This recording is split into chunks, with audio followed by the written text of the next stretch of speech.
നമസ്കാരം. പകൽ വാർത്ത ആരംഭിക്കുന്നു. ആദ്യം പ്രധാന തലക്കെട്ടുകൾ. പാർലമെന്റിനകത്തും പുറത്തും പ്രതിപക്ഷ പ്രതിഷേധം. സിജെപിയുമായി ചർച്ചയ്ക്ക് തയ്യാറെന്ന സർക്കാർ. ജന്തർ മന്ദറിൽ പ്രക്ഷോഭം തുടരുന്നു. ഡൽഹിയിൽ 16 മെട്രോ സ്റ്റേഷനുകൾ അടച്ചു.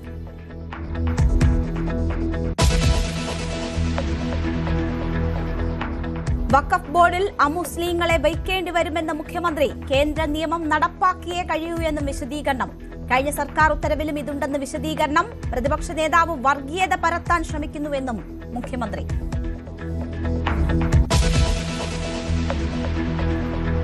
ആർക്കും കാണാൻ അനുമതി നിഷേധിച്ചിട്ടില്ലെന്ന് മുഖ്യമന്ത്രി വി ഡി സതീശൻ. കെഎസ്യുവിന്റെ പരാതി കേട്ടു, കാര്യങ്ങൾ വിശദീകരിച്ചിട്ടുണ്ടെന്നും മുഖ്യമന്ത്രി. ആർക്കും വന്ന് എന്നെ കാണാം, അതിനുള്ള അവസരം കൊടുത്തിട്ടുണ്ട്.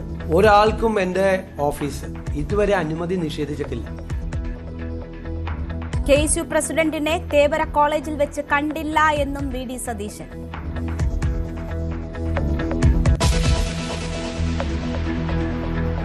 ഡോക്ടർ എം കെ റാമിനെ വിട്ടയച്ച സംഭവം ഭരണകൂടത്തിന്റെ പരാജയമെന്ന് ഹൈക്കോടതി. ഉന്നത പോലീസ് ഉദ്യോഗസ്ഥർക്ക് കേസിൽ ബന്ധം. പ്രതിക്ക് രക്ഷപ്പെടാനുള്ള പഴുത് ഡിവൈഎസ്പി ഒരുക്കിയെന്നും കോടതിയുടെ രൂക്ഷ വിമർശനം. വീഴ്ച പരിശോധിക്കുമെന്ന് ആഭ്യന്തരമന്ത്രി. നിതിൻ രാജിന്റെ മരണം അന്വേഷിക്കുന്ന ക്രൈംബ്രാഞ്ച് പുതിയ സംഘം കണ്ണൂരിൽ.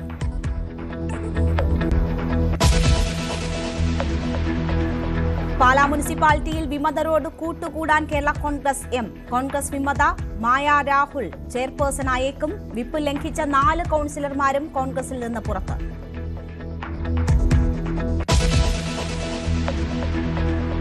സിക്കിമിൽ തുരങ്ക നിർമ്മാണത്തിനിടെ മണ്ണിടിഞ്ഞ് കാണാതായ കോട്ടയം സ്വദേശിയുടെ തിരിച്ചുവരവ് കാത്ത് കുടുംബം.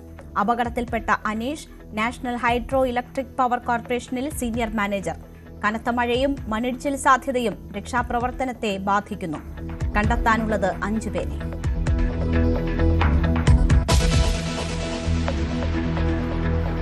പശ്ചിമേഷ്യ യുദ്ധത്തിന് അമേരിക്കയുടെ ചെലവ് 4 ലക്ഷം കോടിയോളം രൂപ.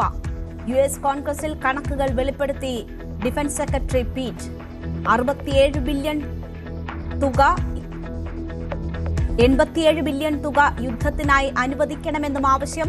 ഫണ്ട് അനുവദിച്ചില്ലെങ്കിൽ സൈനിക പരിശീലനം ഉൾപ്പെടെ വെട്ടിക്കുറയ്ക്കേണ്ടി വരുമെന്ന് മുന്നറിയിപ്പ്. അധിക ഫണ്ട് ആവശ്യത്തെ എതിർത്ത് ഡെമോക്രാറ്റുകൾ.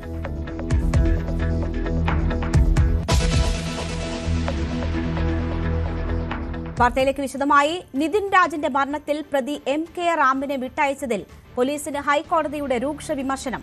കേസിലെ പ്രതി എം കെ റാമിനെ അറസ്റ്റ് ചെയ്ത ഉദ്യോഗസ്ഥനെ സർവീസിൽ നിന്ന് നീക്കണമെന്ന് ഹൈക്കോടതി ആവശ്യപ്പെട്ടു. ഉദ്യോഗസ്ഥനെതിരെ എന്ത് നടപടിയെടുത്തു? പണത്തിന് മീതെ പരുന്തും പറക്കില്ല. പ്രതിയെ രക്ഷിക്കാനാണ് പോലീസ് ശ്രമിച്ചതെന്നും ഹൈക്കോടതി കുറ്റപ്പെടുത്തി. ഡോക്ടർ എം കെ റാമിനെ വിട്ടയച്ച സംഭവത്തിൽ രൂക്ഷമായ വിമർശനമാണ് ഹൈക്കോടതി ഉന്നയിച്ചിരിക്കുന്നത്. പ്രധാനമായും അറസ്റ്റ് നടപടികൾ നടന്നപ്പോൾ കൃത്യമായ നിയമക്രമങ്ങൾ പാലിച്ചോ എന്നാണ് ഹൈക്കോടതി ചോദിക്കുന്നത്. ഇതൊരു പ്രൊസീജിയർ ലാപ്സ് മാത്രമായിരുന്നോ, അതോ ഇത്തരത്തിൽ അറസ്റ്റ് നടപടികളിൽ ഉണ്ടായിരുന്ന വീഴ്ച, അതായത് ഒരു പ്രതിയെ അറസ്റ്റ് ചെയ്യുമ്പോൾ ഏത് സാഹചര്യത്തിലാണ് അദ്ദേഹത്തെ അറസ്റ്റ് ചെയ്യുന്നതിനുള്ള ഡീറ്റെയിൽഡ് ആയുള്ള രേഖകൾ പ്രതിക്ക് നൽകേണ്ടുന്ന സാഹചര്യമുണ്ട്. അത്തരം നടപടിക്രമങ്ങളൊന്നും പാലിക്കാതെയാണ് ഡോക്ടർ റാമിന്റെ അറസ്റ്റ് രേഖപ്പെടുത്തിയത്. ഇത് പ്രതിക്ക് രക്ഷപ്പെടാവുന്ന അന്വേഷണ ഉദ്യോഗസ്ഥൻ ഒരു പഴുതുണ്ടാക്കിയതാണ് എന്നാണ് കോടതിയുടെ നിരീക്ഷണം. അതുകൊണ്ട് തന്നെ ഡിവൈഎസ്പി റാങ്കിലുള്ള അന്വേഷണ ഉദ്യോഗസ്ഥൻ ഈ കേസ് അന്വേഷിച്ചിട്ടും അതിനെ കൂടുതൽ റാമിന് അനുകൂലമാകുന്ന തരത്തിലേക്ക് ഈ കേസ് എങ്ങനെയാണ് ഇത്രകാലം വന്നത്? സുപ്രീം കോടതി അടക്കമുള്ള ഇടങ്ങളിൽ നിന്നും എൻ കെ റാമിന്റെ മുൻകൂർ ജാമ്യാപേക്ഷ തള്ളിയിട്ടും റാമിനെ അറസ്റ്റ് ചെയ്യാൻ വൈകിയ സാഹചര്യം. വീണ്ടും റാമിന്റെ അറസ്റ്റ് രേഖപ്പെടുത്തിയപ്പോൾ അത് അറസ്റ്റിൽ നിന്ന് അല്ലെങ്കിൽ അറസ്റ്റ് നടപടിക്രമങ്ങളിൽ നിന്ന് അറസ്റ്റിന് ശേഷം റാമിനെ വിട്ടയക്കുന്ന നടപടിയിലേക്ക് പോകുന്ന സാഹചര്യം. ഇത്തരം സാഹചര്യങ്ങളിലേക്ക് കൃത്യമായ നിയമ നടപടിക്രമങ്ങൾ പാലിച്ചോ എന്നുള്ള നിരീക്ഷണത്തിലാണ് കോടതി നിശിതമായ വിമർശനം അന്വേഷണ ഉദ്യോഗസ്ഥർക്കെതിരെ ഉന്നയിച്ചിരിക്കുന്നത്. അന്വേഷണ ഉദ്യോഗസ്ഥനെ സർവീസിൽ നിന്ന് മാറ്റണമെന്ന് തന്നെയാണ് കോടതി പറയുന്നത്. സർക്കാർ ഈ വിഷയത്തിൽ ഇടപെടണം. ഉന്നത പോലീസ് ഉദ്യോഗസ്ഥർക്ക്, അതായത് എൻ കെ റാമുമായിട്ട് ഉന്നത പോലീസ് ഉദ്യോഗസ്ഥർക്കുള്ള ബന്ധം എന്താണ്? അദ്ദേഹത്തിന്റെ റാമിന്റെ കയ്യിൽ നിന്ന് ഭക്ഷണവും പണവും ഉന്നത ഉദ്യോഗസ്ഥർ വാങ്ങി എന്ന് തന്നെയാണ് കോടതി മുന്നോട്ട് വെക്കുന്നത്. പണത്തിന് മീതെ പരുന്തും പറക്കില്ല എന്നാണ് കോടതി മുന്നോട്ട് വെക്കുന്ന ഒരു സാഹചര്യം. 15 വർഷത്തിനിടയിൽ ആദ്യമായി ഉണ്ടാകുന്ന ഗുരുതരമായ വീഴ്ചയാണ് എൻ കെ റാമിന്റെ കാര്യത്തിൽ അന്വേഷണ സംഘത്തിന്റെ ഭാഗത്തുനിന്ന് ഉണ്ടായിട്ടുള്ളത്. അന്വേഷണ സംഘം അന്വേഷണം നടത്തിയ രീതിയെപ്പറ്റി സർക്കാർ അന്വേഷിക്കണം. ഇതുമായി ബന്ധപ്പെട്ട രേഖകൾ മജിസ്ട്രേറ്റ് കോടതി ഹാജരാക്കണമെന്ന് ഹൈക്കോടതി നിർദ്ദേശിച്ചു. നിർദ്ദേശിച്ചിട്ടുണ്ട്. അതുമാത്രമല്ല, അന്വേഷണ സംഘത്തിൽ മേൽനോട്ടത്തിൽ ഇത് ഡിവൈഎസ്പി റാങ്കിലുള്ള അന്വേഷണ ഉദ്യോഗസ്ഥൻ ഇത് അന്വേഷണം നടത്തിയിട്ടും അതിൽ കൃത്യമായ നിയമക്രമങ്ങൾ പാലിക്കാൻ കഴിഞ്ഞിട്ടില്ല. NK റാമിന് അനുകൂലമായ തരത്തിലുള്ള അന്വേഷണം നടന്നു വന്നു.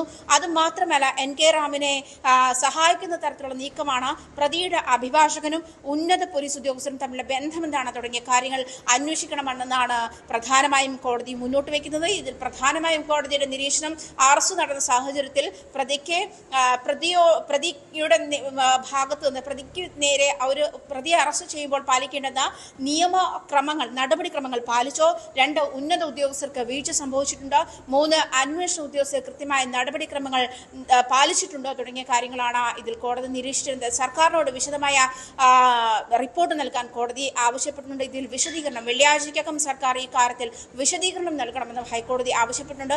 ഗൗരവകരമായ ഇടപെടലാണ് ഹൈക്കോടതിയുടെ ഭാഗത്തു നിന്നും ഉണ്ടായിട്ടുള്ള. സംസ്ഥാന സർക്കാരിന്റെ ഭാഗത്തു നിന്നും അന്വേഷണം നടത്താനായില്ലെങ്കിൽ ഹൈക്കോടതിയുടെ മേൽനോട്ടത്തിൽ അന്വേഷണം നടക്കുമെന്നും ഹൈക്കോടതി ഈ സമയത്ത് സൂചിപ്പിക്കുന്ന സാഹചര്യമിടെ നിശിതമായ വിമർശനമാണ് നിതിൻ രാജിന്റെ മരണവുമായി ബന്ധപ്പെട്ട ഹൈക്കോടതി NK റാമിന്റെ അറസ്റ്റുമായി ബന്ധപ്പെട്ട ഹൈക്കോടതി മുന്നോട്ട് അന്വേഷണ ഉദ്യോഗസ്ഥരുടെ മുന്നിലേക്ക് വെച്ചിരിക്കുന്നത്.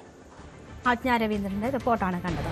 നിതിൻ രാജിന്റെ മരണത്തിൽ പ്രതി ഡോക്ടർ MK റാമിന്റെ അറസ്റ്റിൽ പോലീസിന് വീഴ്ച സംഭവിച്ചുവെന്ന് മുഖ്യമന്ത്രി. ഉത്തരവാദികൾക്കെതിരെ നടപടിയുണ്ടാകുമെന്നും VD സതീശൻ പറഞ്ഞു. അത് വീഴ്ച സംഭവിച്ചു എന്ന് പ്രാഥമികമായി ശ്രദ്ധയിൽപ്പെട്ടതിനെ തുടർന്ന് അന്വേഷണ സംഘത്തെ മാറ്റിയിട്ടുണ്ട്. ആഭ്യന്തര വകുപ്പ് മന്ത്രി അത് അന്വേഷിക്കാനുള്ള ചുമതലയായിട്ടുണ്ട്. ആർക്കെങ്കിലും ഉത്തരവാദിത്വം ഉണ്ടെങ്കിൽ ആഭ്യന്തര വകുപ്പ് നടപടി സ്വീകരിക്കും. ഞാൻ ആഭ്യന്തരമന്ത്രിയുമായിട്ട് ആ വിഷയം സംസാരിച്ചിരുന്നു. നിതിൻ രാജിന്റെ ദുരൂഹ മരണത്തിൽ പോലീസിന് വീഴ്ച സംഭവിച്ചിട്ടുണ്ടെങ്കിൽ നടപടി ഉറപ്പാക്കുമെന്ന് ആഭ്യന്തരമന്ത്രി രമേശ് ചെന്നിത്തലയും. കുറ്റം ചെയ്തവർ ആരായാലും സംരക്ഷിക്കില്ല എന്ന് ചെന്നിത്തല പറഞ്ഞു. റാമിന്റെ അറസ്റ്റുമായി ബന്ധപ്പെട്ട് കോടതി പറഞ്ഞ കാര്യങ്ങൾ ശ്രദ്ധയിൽ വന്നിട്ടുണ്ട്. തീർച്ചയായിട്ടും ഏതെങ്കിലും ഉദ്യോഗസ്ഥന് അതിൽ വീഴ്ച ഉണ്ടായിട്ടുണ്ടെങ്കിൽ അക്കാര്യം പരിശോധിക്കാൻ DGPയോട് ആവശ്യപ്പെട്ടിട്ടുണ്ട്. അദ്ദേഹം അത് പരിശോധിച്ച് നടപടി വേണമെങ്കിൽ തീർച്ചയായും നടപടി ഉണ്ടാകും. അത് ശരിയായ അർത്ഥത്തിൽ പറഞ്ഞാൽ അദ്ദേഹത്തിന് എല്ലാ കോടതി സുപ്രീം കോടതി വരെ താഴെയുള്ള മജിസ്ട്രേറ്റ് കോടതി മുതൽ സുപ്രീം കോടതി വരെ ജാമ്യം നിഷേധിച്ചതാണ്. പിന്നീട് ഏതെങ്കിലും ഉദ്യോഗസ്ഥന്മാരുടെ ഭാഗത്ത് വീഴ്ചയുണ്ടെങ്കിൽ തീർച്ചയായിട്ടും ആ കാര്യത്തിൽ നടപടിയെടുക്കാൻ DGPയോട് ഞാൻ നിർദ്ദേശിച്ചിട്ടുണ്ട്. അദ്ദേഹം അത് പരിശോധിച്ച് വേണ്ട നടപടി സ്വീകരിക്കും. നിതിൻ രാജിന്റെ മരണം അന്വേഷിക്കുന്ന ക്രൈംബ്രാഞ്ച് പുതിയ സംഘം കണ്ണൂരിലെത്തും. മലപ്പുറം ക്രൈംബ്രാഞ്ച് SP മോഹനന്റെ നേതൃത്വത്തിലുള്ള സംഘത്തിനാണ് അന്വേഷണ ചുമതല പുതുതായി നൽകിയിരിക്കുന്നത്. ഡോക്ടർ റാമിനെ അറസ്റ്റ് ചെയ്യാനുള്ള അനുമതി തേടി അപേക്ഷ കോടതിയിൽ നൽകിയിട്ടുണ്ട്. അഞ്ചരക്കണ്ടി മെഡിക്കൽ കോളേജിലെ 1ാം വർഷ BDS വിദ്യാർത്ഥി നിതിൻ രാജിന്റെ മരണവുമായി ബന്ധപ്പെട്ട അന്വേഷണത്തിനായി പുതിയ സംഘത്തെ നിയോഗിച്ചിരിക്കുന്നു. ക്രൈംബ്രാഞ്ച് IG അജിത ബീഗത്തിന്റെ മേൽനോട്ടത്തിൽ മലപ്പുറം SP മോഹനചന്ദ്രനാണ് അന്വേഷണ ചുമതല. എന്തായാലും നേരത്തെ ഉണ്ടായ ക്രൈംബ്രാഞ്ച് സംഘത്തിനെതിരെ വലിയ വിമർശനമാണ് ഉയർന്നത്. കാരണം ഈ കേസ് അന്വേഷണത്തിൽ വലിയ വീഴ്ച ഇവർക്ക് സംഭവിച്ചിരിക്കുന്നു. 3 മാസത്തിന് ശേഷം കേസിലെ 1ാം പ്രതിയായ റാമിനെ അറസ്റ്റ് ചെയ്തെങ്കിലും കോടതിയിൽ സുപ്രീം കോടതി നിർദ്ദേശപ്രകാരമുള്ള നടപടിക്രമങ്ങൾ പാലിക്കാത്തതിനെ തുടർന്ന് ഇയാളെ വിട്ടയക്കുന്ന സാഹചര്യം ഉണ്ടായിരുന്നു. ഈ ഒരു പശ്ചാത്തലത്തിൽ ആഭ്യന്തര വകുപ്പിനെ സംബന്ധിച്ചിടത്തോളം വലിയ അതൃപ്തിയാണ് ഉണ്ടായിരുന്നത്. ഇതിൽ DGPയോട് വിശദീകരണവും തേടിയിട്ടുണ്ട്. ഇതേ തുടർന്നാണ് പുതിയ അന്വേഷണത്തിന് ചുമതല നൽകിയിരിക്കുന്നത്. നേരത്തെ ഈ ക്രൈംബ്രാഞ്ച് സംഘത്തിലുണ്ടായിരുന്ന മുഴുവൻ പേരെയും ഇപ്പോൾ മാറ്റിയിട്ടുണ്ട്. പുതിയ അന്വേഷണ സംഘം ഇവരിൽ നിന്നും ഫയലുകൾ വാങ്ങിയിട്ടുണ്ട്. ഫയലുകൾ പഠിക്കുന്ന ഒരു കാര്യമാണ് ഇപ്പോൾ ചെയ്യുന്നത്. ഇതോടൊപ്പം റാമിനെ വീണ്ടും അറസ്റ്റ് ചെയ്യാൻ തലശ്ശേരി അഡീഷണൽ സെഷൻസ് കോടതിയിൽ അപേക്ഷ നൽകിയിട്ടുണ്ട്. കോടതി റാമിന് ഇതിൽ ഇത്തരത്തിൽ നോട്ടീസ് അയക്കും. ഇനി ക്രൈംബ്രാഞ്ച് സംഘത്തിന് മുന്നിൽ വീണ്ടും റാം ഹാജരാകും. പിന്നീട് ഈ വിശദമായ ചോദ്യം ചെയ്യലിന് ശേഷമായിരിക്കും കോടതിയിൽ ഹാജരാക്കുക. നേരത്തെ ഈ കേസിൽ ഉണ്ടായ വീഴ്ച അതിലെ എല്ലാ പഴുതുകളും അടച്ചുകൊണ്ടാണ് പുതിയ അന്വേഷണ സംഘം മുന്നോട്ട് പോകുന്നത്. എന്തായാലും ഈ പോലീസിനെതിരെ ലോക്കൽ പോലീസിനെതിരെ വലിയ വിമർശനം ഉയർന്നതിനെ തുടർന്നാണ് ഈ കേസ് ക്രൈംബ്രാഞ്ചിനെ ഏൽപ്പിക്കുന്നത്. കുടുംബം ക്രൈംബ്രാഞ്ച് അന്വേഷണത്തിൽ വലിയ അതൃപ്തി അറിയിച്ച് രംഗത്ത് വരുന്ന സാഹചര്യം ഉണ്ടായിരുന്നു. ഈ ഒരു സാഹചര്യത്തിലൊക്കെയാണ് പുതിയ സംഘത്തെ നിയോഗിക്കുകയും ആ ഒരു അന്വേഷണം അവർ ആരംഭിക്കുകയും ചെയ്തത്. കുടകിൽ നിന്നാണ് കഴിഞ്ഞ ദിവസം റാം പിടിയിലാകുന്നത്. താടി വെച്ച് ആളുമാറിയ നിലയിലായിരുന്നു റാം ആ സമയത്ത് ഉണ്ടായിരുന്നതെന്നടക്കം ഈ ക്രൈംബ്രാഞ്ച് സംഘം വ്യക്തമാക്കിയിരുന്നു. പക്ഷേ അപ്പോഴും കോടതിയിൽ ഹാജരാക്കുമ്പോൾ കൃത്യമായ ഈ ഒരു നടപടിക്രമങ്ങൾ പാലിക്കാതെ ഹാജരാക്കുകയും അതേ തുടർന്ന് റാമിനെ വിട്ടയക്കുന്ന സാഹചര്യമൊക്കെയാണ് ഉണ്ടായത്. ഇത് വലിയ പ്രതിഷേധത്തിന്, പ്രത്യേകിച്ച് നിതിൻ രാജിന്റെ കുടുംബം, രാജൻ ഉൾപ്പെടെ ഈ കാര്യത്തിൽ വലിയ പ്രതിഷേധവുമായി രംഗത്ത് വന്നിട്ടുണ്ട്. പോലീസ് ഈ കേസിലെ പ്രതി റാമിനെ സംരക്ഷിക്കാനുള്ള നടപടികളാണ് നടത്തുന്നത്. ക്രൈംബ്രാഞ്ചും ഇതേ അവസ്ഥ തന്നെയാണ് എന്നൊരു ആക്ഷേപം അവർ ഉന്നയിച്ചിട്ടുണ്ട്. ഏതായാലും നിലവിലെ ഈ ഒരു സംഘം ഇനി ഏത് രീതിയിലായിരിക്കും മുന്നോട്ട് പോവുക, അതാണ് ഏറ്റവും പ്രധാനം. വലിയ പ്രതിഷേധമുയർന്ന ഒരു കേസിലാണ് ഇത്തരത്തിൽ പോലീസിന്റെ ഭാഗത്തു നിന്നും വലിയ അനാസ്ഥ ഉണ്ടായിരിക്കുന്നത്. എന്തായാലും കേസിലെ ഒന്നാം പ്രതിയാണ് ഡോക്ടർ റാം. രണ്ടാം പ്രതിയായ സംഗീത നമ്പ്യാർക്ക് നേരത്തെ തന്നെ കോടതി ജാമ്യം അനുവദിച്ചിരുന്നു. കീഴ്ക്കോടതി മുതൽ സുപ്രീം കോടതി വരെ മുൻകൂർ ജാമ്യ ഹർജിക്കായി ചെന്നെങ്കിലും ജാമ്യം അനുവദിക്കാത്തൊരു കേസാണ്. അങ്ങനെയുള്ളൊരു കേസിലാണ് ഇത്തരത്തിൽ കോടതിയിൽ ഹാജരാക്കുമ്പോൾ കോടതി വിട്ടയക്കുന്ന ഒരു സാഹചര്യം ഉണ്ടായത്. എന്തായാലും നാടകീയമായ രംഗങ്ങൾക്കാണ് അന്ന് കോടതിയിൽ സാക്ഷ്യം വഹിച്ചത്. പിന്നീട് കോടതി വിട്ടയച്ച ഈ പ്രതിയെ ബലമായി പിടിച്ചുകൊണ്ടുപോവുകയും ഹാജരാകാൻ നോട്ടീസ് നൽകി വിട്ടയക്കുന്ന സാഹചര്യമൊക്കെയാണ് ഉണ്ടായത്. ഏതായാലും റാം ഈ കേസുമായി പൂർണ്ണമായും സഹകരിക്കുമെന്ന് റാമിന്റെ അഭിഭാഷകൻ വ്യക്തമാക്കിയിട്ടുണ്ട്. ഏത് സമയത്ത് വിളിപ്പിച്ചാലും ഈ ഒരു അന്വേഷണത്തിനായി അല്ലെങ്കിൽ പോലീസിന്റെ ചോദ്യം ചെയ്യലിനായി ഹാജരാകും. അത്തരം നടപടികൾ കൃത്യമായി പാലിക്കുമെന്ന് അദ്ദേഹം അറിയിച്ചിട്ടുണ്ട്. ഏതായാലും ഇനി റാമിനെ വീണ്ടും അറസ്റ്റ് ചെയ്ത് പഴുതുകളെല്ലാം അടച്ച് കോടതിയിൽ ഹാജരാക്കാനുള്ള ഒരു നീക്കമാണിപ്പോൾ ക്രൈംബ്രാഞ്ച് സംഘം നടത്തുന്നത്. നേരത്തെ ഉണ്ടായ വീഴ്ചകൾ അത് എല്ലാം പഴുതടച്ചുകൊണ്ടുള്ള ഒരു അന്വേഷണം, അതോടൊപ്പം ആഭ്യന്തര വകുപ്പ് കഴിഞ്ഞ സംഘത്തിന്, അതായത് ക്രൈംബ്രാഞ്ച് സംഘത്തിനുണ്ടായ വീഴ്ച ഇത് സംബന്ധിച്ച് വിശദമായ ഒരു വിശദീകരണം ചോദിച്ചിട്ടുണ്ട്. ആ വിശദീകരണം DGP ഇന്ന് ആഭ്യന്തരമന്ത്രിക്ക് സമർപ്പിക്കുകയും ചെയ്യും. എന്തായാലും കേസിൽ കൂടുതൽ പേർ ഉൾപ്പെട്ടിട്ടുണ്ട്. അവരെ എല്ലാം അറസ്റ്റ് ചെയ്യണമെന്നൊരു ആവശ്യമാണ് കുടുംബം ഉന്നയിക്കുന്നത്. പ്രത്യേകിച്ച് പ്രിൻസിപ്പലിന്റെ മുറിയിൽ നടന്ന സംഭവം, പുറത്തു വന്ന CCTV ദൃശ്യങ്ങളിൽ കാണുന്ന ആളുകൾ, അവർക്കെതിരെ എല്ലാം കേസെടുക്കണമെന്നൊരു ആവശ്യം കുടുംബം മുന്നോട്ട് വെച്ചിട്ടുണ്ട്. ഈ കേസിൽ നിലവിൽ നോയിഡയിൽ നിന്നും ലോൺ ആപ്പുമായി ബന്ധപ്പെട്ട 4 പേർ മാത്രമാണ് ഇതുവരെ അറസ്റ്റിലായത്. കൂടുതൽ പേർ കേസിൽ പ്രതികൾ ആയിട്ടുണ്ട് എന്ന് കുടുംബം നിരന്തരം ആരോപണം ഉന്നയിച്ചിട്ടും അത്തരം നടപടികളിലേക്ക് പോലീസ് കടക്കുന്നില്ല. ഏതായാലും ലോക്കൽ പോലീസിന്റെ ഭാഗത്തു നിന്നും വലിയ വീഴ്ച ഉണ്ടായതിനെ തുടർന്നാണ് ക്രൈംബ്രാഞ്ചിനെ ഏൽപ്പിക്കുന്നത് കേസ്. പക്ഷേ ക്രൈംബ്രാഞ്ച് സംഘവും ഇതിലെ പ്രധാന പ്രതി 101 ദിവസത്തോളം ഒളിവിൽ കഴിഞ്ഞ് പിന്നീട് അറസ്റ്റിലായ പ്രതി കോടതിയിലെത്തിയപ്പോൾ അയാൾക്ക് പുറത്തേക്ക് ഇറങ്ങാൻ ഉള്ള ഒരു സാഹചര്യമാണ് ഉണ്ടാക്കി കൊടുത്തത്. അത് വലിയ വിമർശനത്തിനിടയാക്കിയിട്ടുണ്ട്. ഇനി ഏതായാലും ഈ പുതിയ ക്രൈംബ്രാഞ്ച് സംഘത്തിൻ്റെ നീക്കം അത് വളരെ പ്രധാനമാണ്. ഈ റാമിനെ കോടതിയിൽ ഹാജരാക്കി റിമാൻഡ് ഉൾപ്പെടെയുള്ള നടപടികളിലേക്ക് കടക്കും. അതല്ല റാമിന് കോടതി ജാമ്യം നൽകി വിട്ടേക്കുന്ന സാഹചര്യം ഉണ്ടാകുക. ഏതായാലും റാമിനെ കസ്റ്റഡിയിൽ ആവശ്യപ്പെട്ട് അപേക്ഷ നൽകും അറിഞ്ഞ ശേഷം കോടതിയിൽ ഹാജരാക്കിയതിനു ശേഷം എന്നാണ് പുതിയ അന്വേഷണ സംഘം വ്യക്തമാക്കിയതെങ്കിലും നേരത്തെ ഉണ്ടായിരുന്ന ക്രൈംബ്രാഞ്ച് സംഘത്തിൽ നിന്നും ഫയലുകൾ ഇവർ വാങ്ങിയിട്ടുണ്ട്. ആ ഫയലുകൾ ഇപ്പോൾ ഇവർ പഠിക്കുകയാണ്. ഇനി ഏത് രീതിയിലാണ് ഇതിൽ മുന്നോട്ട് പോകുന്നതെന്ന് ഉൾപ്പെടെയുള്ള കാര്യങ്ങളാണ് ഇപ്പോൾ ഇവർ ആലോചിക്കുന്നത്. ഏതായാലും പുതിയ സംഘം കണ്ണൂരിലെത്തി അന്വേഷണം ആരംഭിച്ചിട്ടുണ്ട്. നിതിൻ രാജിന്റെ മരണവുമായി ബന്ധപ്പെട്ട് കൂടുതൽ അറസ്റ്റ് ഉണ്ടാകുമോ, റാമിനെ അറസ്റ്റ് ചെയ്ത് കോടതിയിൽ ഹാജരാക്കുന്നത് എപ്പോഴാണ്, ഇത്തരം ചോദ്യങ്ങളാണ് ഇനി ഉയരുന്നത്. കുടുംബവും വലിയ പ്രതിഷേധവുമായി ഇപ്പോൾ രംഗത്ത് വരുന്ന സാഹചര്യം ഉണ്ടായിട്ടുണ്ട്. ഏപ്രിൽ 10-നാണ് അഞ്ചരക്കണ്ണി മെഡിക്കൽ കോളേജിലെ 3-ാം നിലയിൽ നിന്നും ചാടി നിതിൻ രാജ് ജീവനൊടുക്കുന്നത്. പിന്നീട് വലിയ പ്രതിഷേധമാണ് അവിടെ ഇറങ്ങേറിയത്. ഇതിനെ തുടർന്ന് ഈ കേസ് ക്രൈംബ്രാഞ്ചിനെ ഏൽപ്പിക്കുകയും ക്രൈംബ്രാഞ്ച് അന്വേഷണമാണ് ഇപ്പോൾ ഈ ഒരു തരത്തിലേക്ക് എത്തി നിൽക്കുന്നതും. ഇനി റാമിനെ അറസ്റ്റ് ചെയ്യാനുള്ള നീക്കങ്ങളാണ് ആദ്യം ഇപ്പോൾ പുതിയ ക്രൈംബ്രാഞ്ച് സംഘം നടത്തുന്നത്. അതോടൊപ്പം ഈ കേസിൽ കൂടുതലായി ഉൾപ്പെട്ടിട്ടുള്ള ആളുകളെ, അധ്യാപകരായ ആളുകളെയും ഈ കേസിൽ പരിധിയിൽ കൊണ്ടുവരാനുള്ള ശ്രമം അവർ നടത്തുന്നുണ്ട്. കൂടുതൽ പേർ ഈ കേസിൽ പ്രതികളാകുമോ ഇനി വരും ദിവസങ്ങളിൽ കാത്തിരുന്ന് കാണേണ്ടി വരും. റാം നാളെയോടുകൂടി ക്രൈംബ്രാഞ്ച് സംഘത്തിന് മുന്നിൽ നോട്ടീസ് ലഭിക്കുകയാണെങ്കിൽ ക്രൈംബ്രാഞ്ച് സംഘത്തിന് മുന്നിൽ ഹാജരാകുമെന്നാണ് നമുക്ക് മനസ്സിലാക്കാൻ സാധിക്കുന്നത്. സംസ്ഥാനത്ത് റാഗിംഗ് തടയാൻ നിയമം നിലവിൽ വന്നെന്ന് മുഖ്യമന്ത്രി. പൂക്കോട് വെറ്റിനറി സർവകലാശാലയിൽ റാഗിങ്ങിനെതിരെയായി മർദ്ദിച്ച സിദ്ധാർത്ഥിന്റെ പേരിൽ ആപ്പ് പുറത്തിറക്കും. ആപ്പ് വഴി റാഗിങ്ങിനെതിരെ പരാതി നൽകാമെന്നും മുഖ്യമന്ത്രി പറഞ്ഞു. റാഗിംഗ് വർദ്ധിച്ചു വരുന്നത് ശ്രദ്ധയിൽപ്പെട്ടിട്ടുണ്ടായിരുന്നു. നമ്മുടെ മാനിഫെസ്റ്റോയിലും പിന്നീട് ബജറ്റിലും എല്ലാം വയനാട് മരണമടഞ്ഞ സിദ്ധാർത്ഥിൻ്റെ പേരിലുള്ള ഒരു റാഗിംഗ് നിയമം കൊണ്ടുവരാൻ വേണ്ടിയിട്ടുള്ള തീരുമാനമെടുത്തു. ഇങ്ങനെയുള്ള പരാതികൾ വരുമ്പോൾ ബന്ധപ്പെട്ട അധികാരികളെ അറിയിക്കാൻ വേണ്ടിയിട്ടുള്ള ഒരു സിദ്ധാർത്ഥ് ഡിസ്ട്രസ് ആപ്പ് രൂപീകരിക്കാനുള്ള തീരുമാനമെടുത്തു.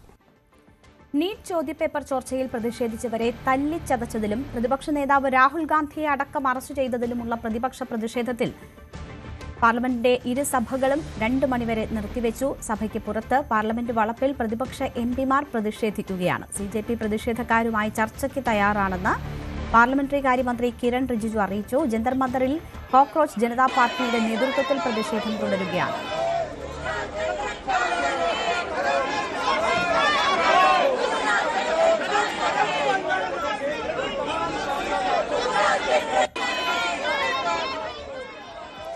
ആർ കിരൺ ബാബു വാർത്തയുടെ വിശദാംശങ്ങളുമായി ചേരുകയാണ്.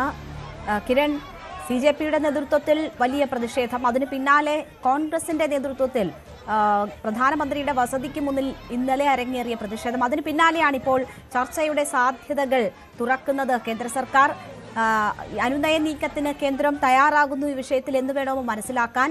എങ്ങനെയാണ് ഇപ്പോൾ ഈ CJPയുമായി ഉൾപ്പെടെ ചർച്ചയ്ക്കുള്ള നീക്കങ്ങൾ നടക്കുന്നത്?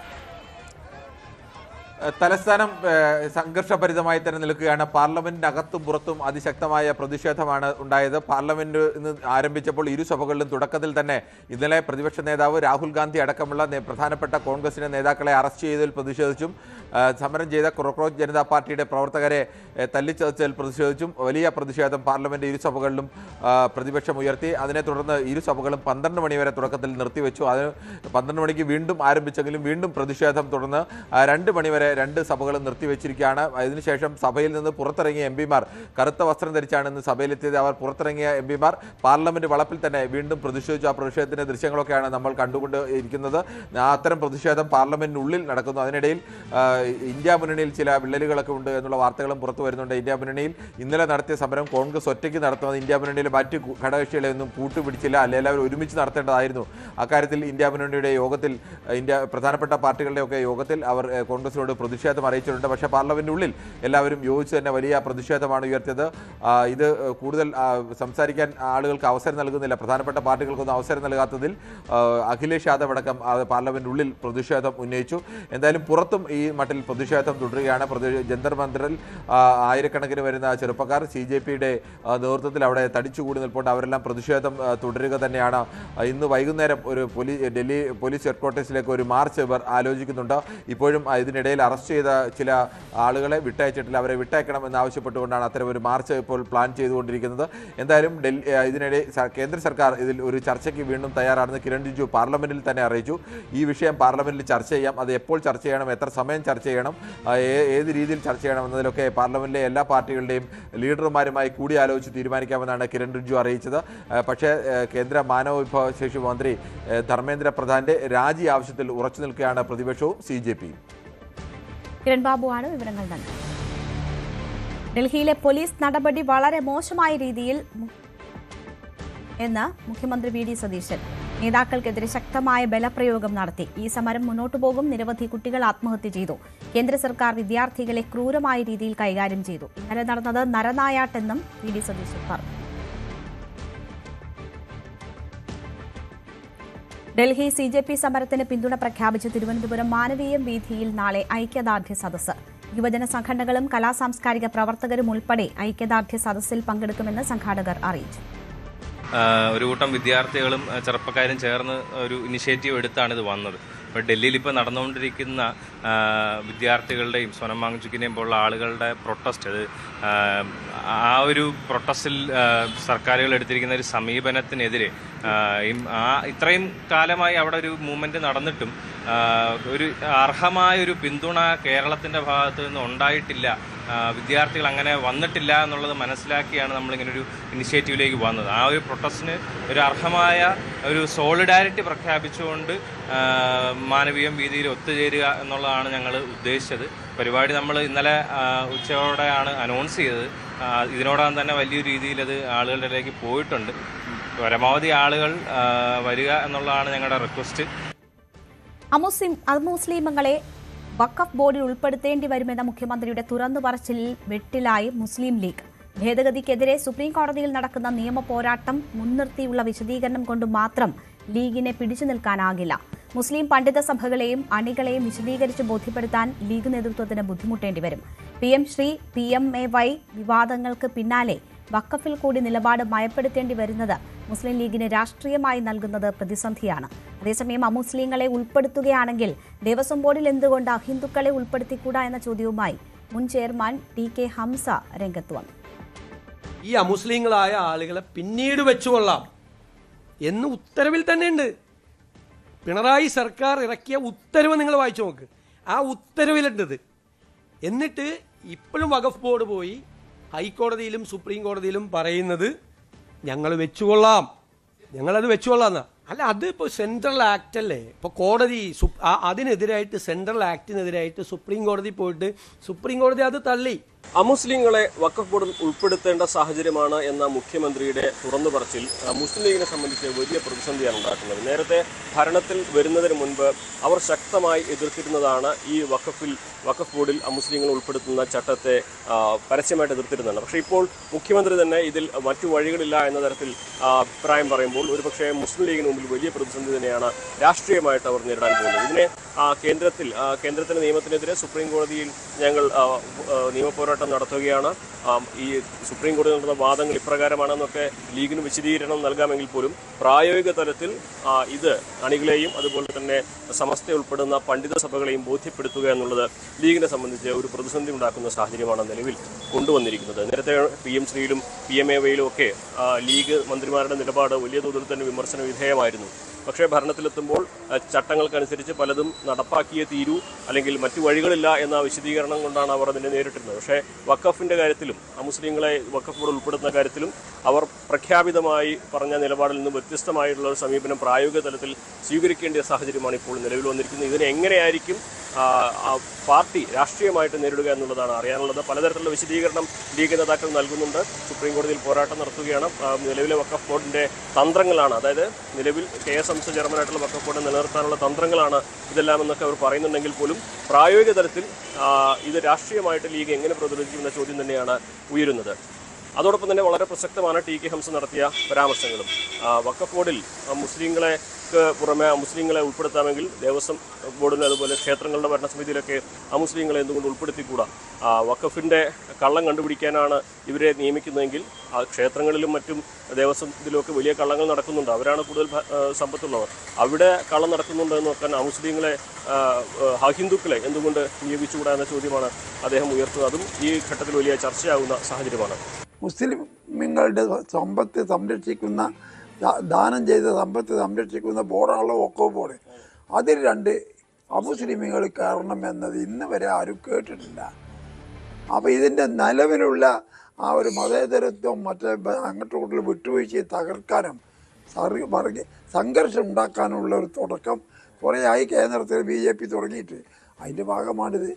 എന്നാൽ പിന്നെ ദേവസ്വം ബോർഡിൽ എന്താ 2 മുസ്ലിം ഇല്ലാത്ത? അതിൽ ക്രിസ്ത്യാനിൻ്റെ കൂടെ. എന്താണെങ്കിലും വലിയ തോതിൽ തന്നെ ലീഗിൻ്റെ നിലപാട് ഇനിയുള്ള ദിവസങ്ങളിൽ ചർച്ച ചെയ്യപ്പെടും. ലീഗ് ഇതിനെ രാഷ്ട്രീയമായിട്ട് എങ്ങനെ പ്രതിരോധിക്കും, നിയമപരമായിട്ടുള്ള വശങ്ങളൊക്കെ ചൂണ്ടിക്കാണിച്ചുകൊണ്ട് പറഞ്ഞു നിൽക്കാമെങ്കിൽ പോലും പ്രവർത്തകരെയും അതുപോലെ സമസ്ത ഉൾപ്പെടുന്ന പണ്ഡിത സഭകളെയും എങ്ങനെ ഈ ഒരു വിഷയത്തിൽ ലീഗ് വിശ്വാസത്തിലെടുക്കുമെന്ന ചോദ്യം തന്നെയാണ് പ്രായോഗിക തലത്തിൽ ഉയരുന്നത്. CV Anumod, news 18. അതേസമയം വഖഫ് വിഷയത്തിൽ UDF സർക്കാർ സുപ്രീം കോടതിയിൽ സ്വീകരിച്ച നിലപാട് ഗൗരവമുള്ളതെന്ന് P. രാജീവ്. അമുസ്ലിങ്ങളെ ഉൾപ്പെടുത്തണമെന്നാണ് കേരളത്തിന്റെ വക്കീൽ കോടതിയിൽ പറഞ്ഞത്. വകുപ്പ് മന്ത്രി മാധ്യമങ്ങളോട് പറഞ്ഞതിന് വിരുദ്ധമായ നിലപാട് ഇവിടെ സ്വീകരിച്ചുവെന്നും P. രാജീവ് ചൂണ്ടിക്കാട്ടി. ഈ വഖഫ് ഒരു ഇസ്ലാമിക മതവിശ്വാസവുമായി ബന്ധപ്പെട്ടുള്ളതാണ്. അതുകൊണ്ട് അത് കൈകാര്യം ചെയ്യുന്ന ബോർഡിനകത്ത് നോൺ മുസ്ലിം പാടില്ല എന്നുള്ളതാണ് കേരളം നേരത്തെ സ്വീകരിച്ച നിലപാട്. അതുപോലെ തന്നെ ഭരണഘടന 14, 25, 26 വിരുദ്ധമാണ്. അതുകൊണ്ട് നോൺ മുസ്ലിം പാടില്ല എന്ന നിലപാടാണ് കേരളം നേരത്തെ എടുത്തിരുന്നതെങ്കിൽ ഇപ്പോൾ സുപ്രീം കോടതിയിൽ തന്നെ വളരെ പ്രകടമായി പറഞ്ഞു നോൺ മുസ്ലിംസിനെ കൂടി ഉൾപ്പെടുത്തണമെന്ന ആവശ്യം അവരെ ഞങ്ങൾ എതിർക്കുന്നില്ല. അതിനനുസരിച്ചുള്ള അണ്ടർടേക്കിംഗ് ഹൈക്കോടതി കൊടുത്തിരിക്കുന്നു എന്ന് കേരളം വ്യക്തമാക്കിയിരിക്കുന്നു. അപ്പൊ യഥാർത്ഥത്തിൽ ഒരു BJP നിലപാട്, ഗവൺമെന്റിന്റെ നിലപാട് പോലെയാണ് ഇപ്പോൾ സുപ്രീം കോടതി സമീപനം സ്വീകരിച്ചിട്ടുള്ളത്. വഖഫ് വിഷയത്തിൽ ഹൈക്കോടതിയുടെ ഇടക്കാല ഉത്തരവ് ഭേദഗതി ചെയ്ത സുപ്രീം കോടതി ഉത്തരവ് ആശ്വാസകരമെന്ന് പ്രതിപക്ഷ നേതാവ് പിണറായി വിജയൻ. സുപ്രീം കോടതിയിലെ സംസ്ഥാന സർക്കാരിന്റെ നയം മാറ്റം റിട്ട് ഹർജികളെ മൊത്തത്തിൽ ദോഷകരമായി ബാധിക്കുന്നതാണെന്നും ന്യൂനപക്ഷ താൽപര്യങ്ങൾ ബലികഴിക്കുന്നതാണെന്നുമാണ് പ്രതിപക്ഷ നേതാവിന്റെ ഫേസ്ബുക്ക് പോസ്റ്റ്. KSU അധ്യക്ഷന് സന്ദർശനാനുമതി നിഷേധിച്ചുവെന്ന വാർത്ത തെറ്റെന്ന മുഖ്യമന്ത്രി. KSUവിന്റെ ആശങ്കയും പരാതിയും കേട്ടു. അക്കാര്യത്തിൽ സർക്കാർ നിലപാട് അറിയിച്ചു. ആർക്കും തന്നെ കാണാം, അതിന് അനുമതിയുണ്ട്. ഒരാൾക്കും തന്റെ ഓഫീസ് അനുമതി നിഷേധിച്ചിട്ടില്ല. KSU പ്രസിഡന്റിനെ തേവര കോളേജിൽ വെച്ച് കണ്ടില്ലെന്നും VD സതീശൻ പറഞ്ഞു. മുഖ്യമന്ത്രിയെ കാണാൻ അനുമതി കൊടുക്കുന്നില്ലെന്ന ഒരു കാര്യം ഞാൻ വ്യക്തമാക്കാൻ ആഗ്രഹിക്കുന്നു. ആർക്കും വന്ന് എന്നെ കാണാം, അതിനുള്ള അവസരം കൊടുത്തിട്ടുണ്ട്. നിങ്ങൾക്കറിയാലോ, ആയിരക്കണക്കിന് ആളുകളാണ് കാണാൻ വരുന്നത്. 10,000കണക്കിന് പരാതികളാണ് കിട്ടുന്നത്. ആ പരാതികൾ പരിഹരിക്കാനുള്ള സംവിധാനവും മുഖ്യമന്ത്രിയുടെ ഓഫീസിൽ ചെയ്തിട്ടുണ്ട്. ആർക്കും വേണമെങ്കിൽ, ആർക്കും ഒരാൾക്കും എൻ്റെ ഓഫീസ് ഇതുവരെ അനുമതി നിഷേധിച്ചിട്ടില്ല. പാലാ നഗരസഭയിൽ അവിശ്വാസം പാസായതോടെ വിമത കൌൺസിലർമാരെ കൂട്ടി ഭരണം പിടിക്കാൻ കേരള കോൺഗ്രസ് എം. കോൺഗ്രസ് വിമതയായി വിജയിച്ച മായ രാഹുലോ മറ്റ് 2 വനിതാ അംഗങ്ങളോ ചെയർപേഴ്സൺ സ്ഥാനത്തേക്ക് എത്തിയേക്കും. പുറത്തുനിന്ന് പിന്തുണ നൽകാനാണ് കേരള കോൺഗ്രസ് എമ്മിന്റെ നീക്കം. പാലായിൽ കോൺഗ്രസ് മുഖമുള്ളയാൾ തന്നെ ചെയർപേഴ്സൺ ആകുമെന്ന് കോൺഗ്രസിൽ നിന്ന് പുറത്താക്കപ്പെട്ട ടോണി തൈപ്പറമ്പിൽ പറഞ്ഞു.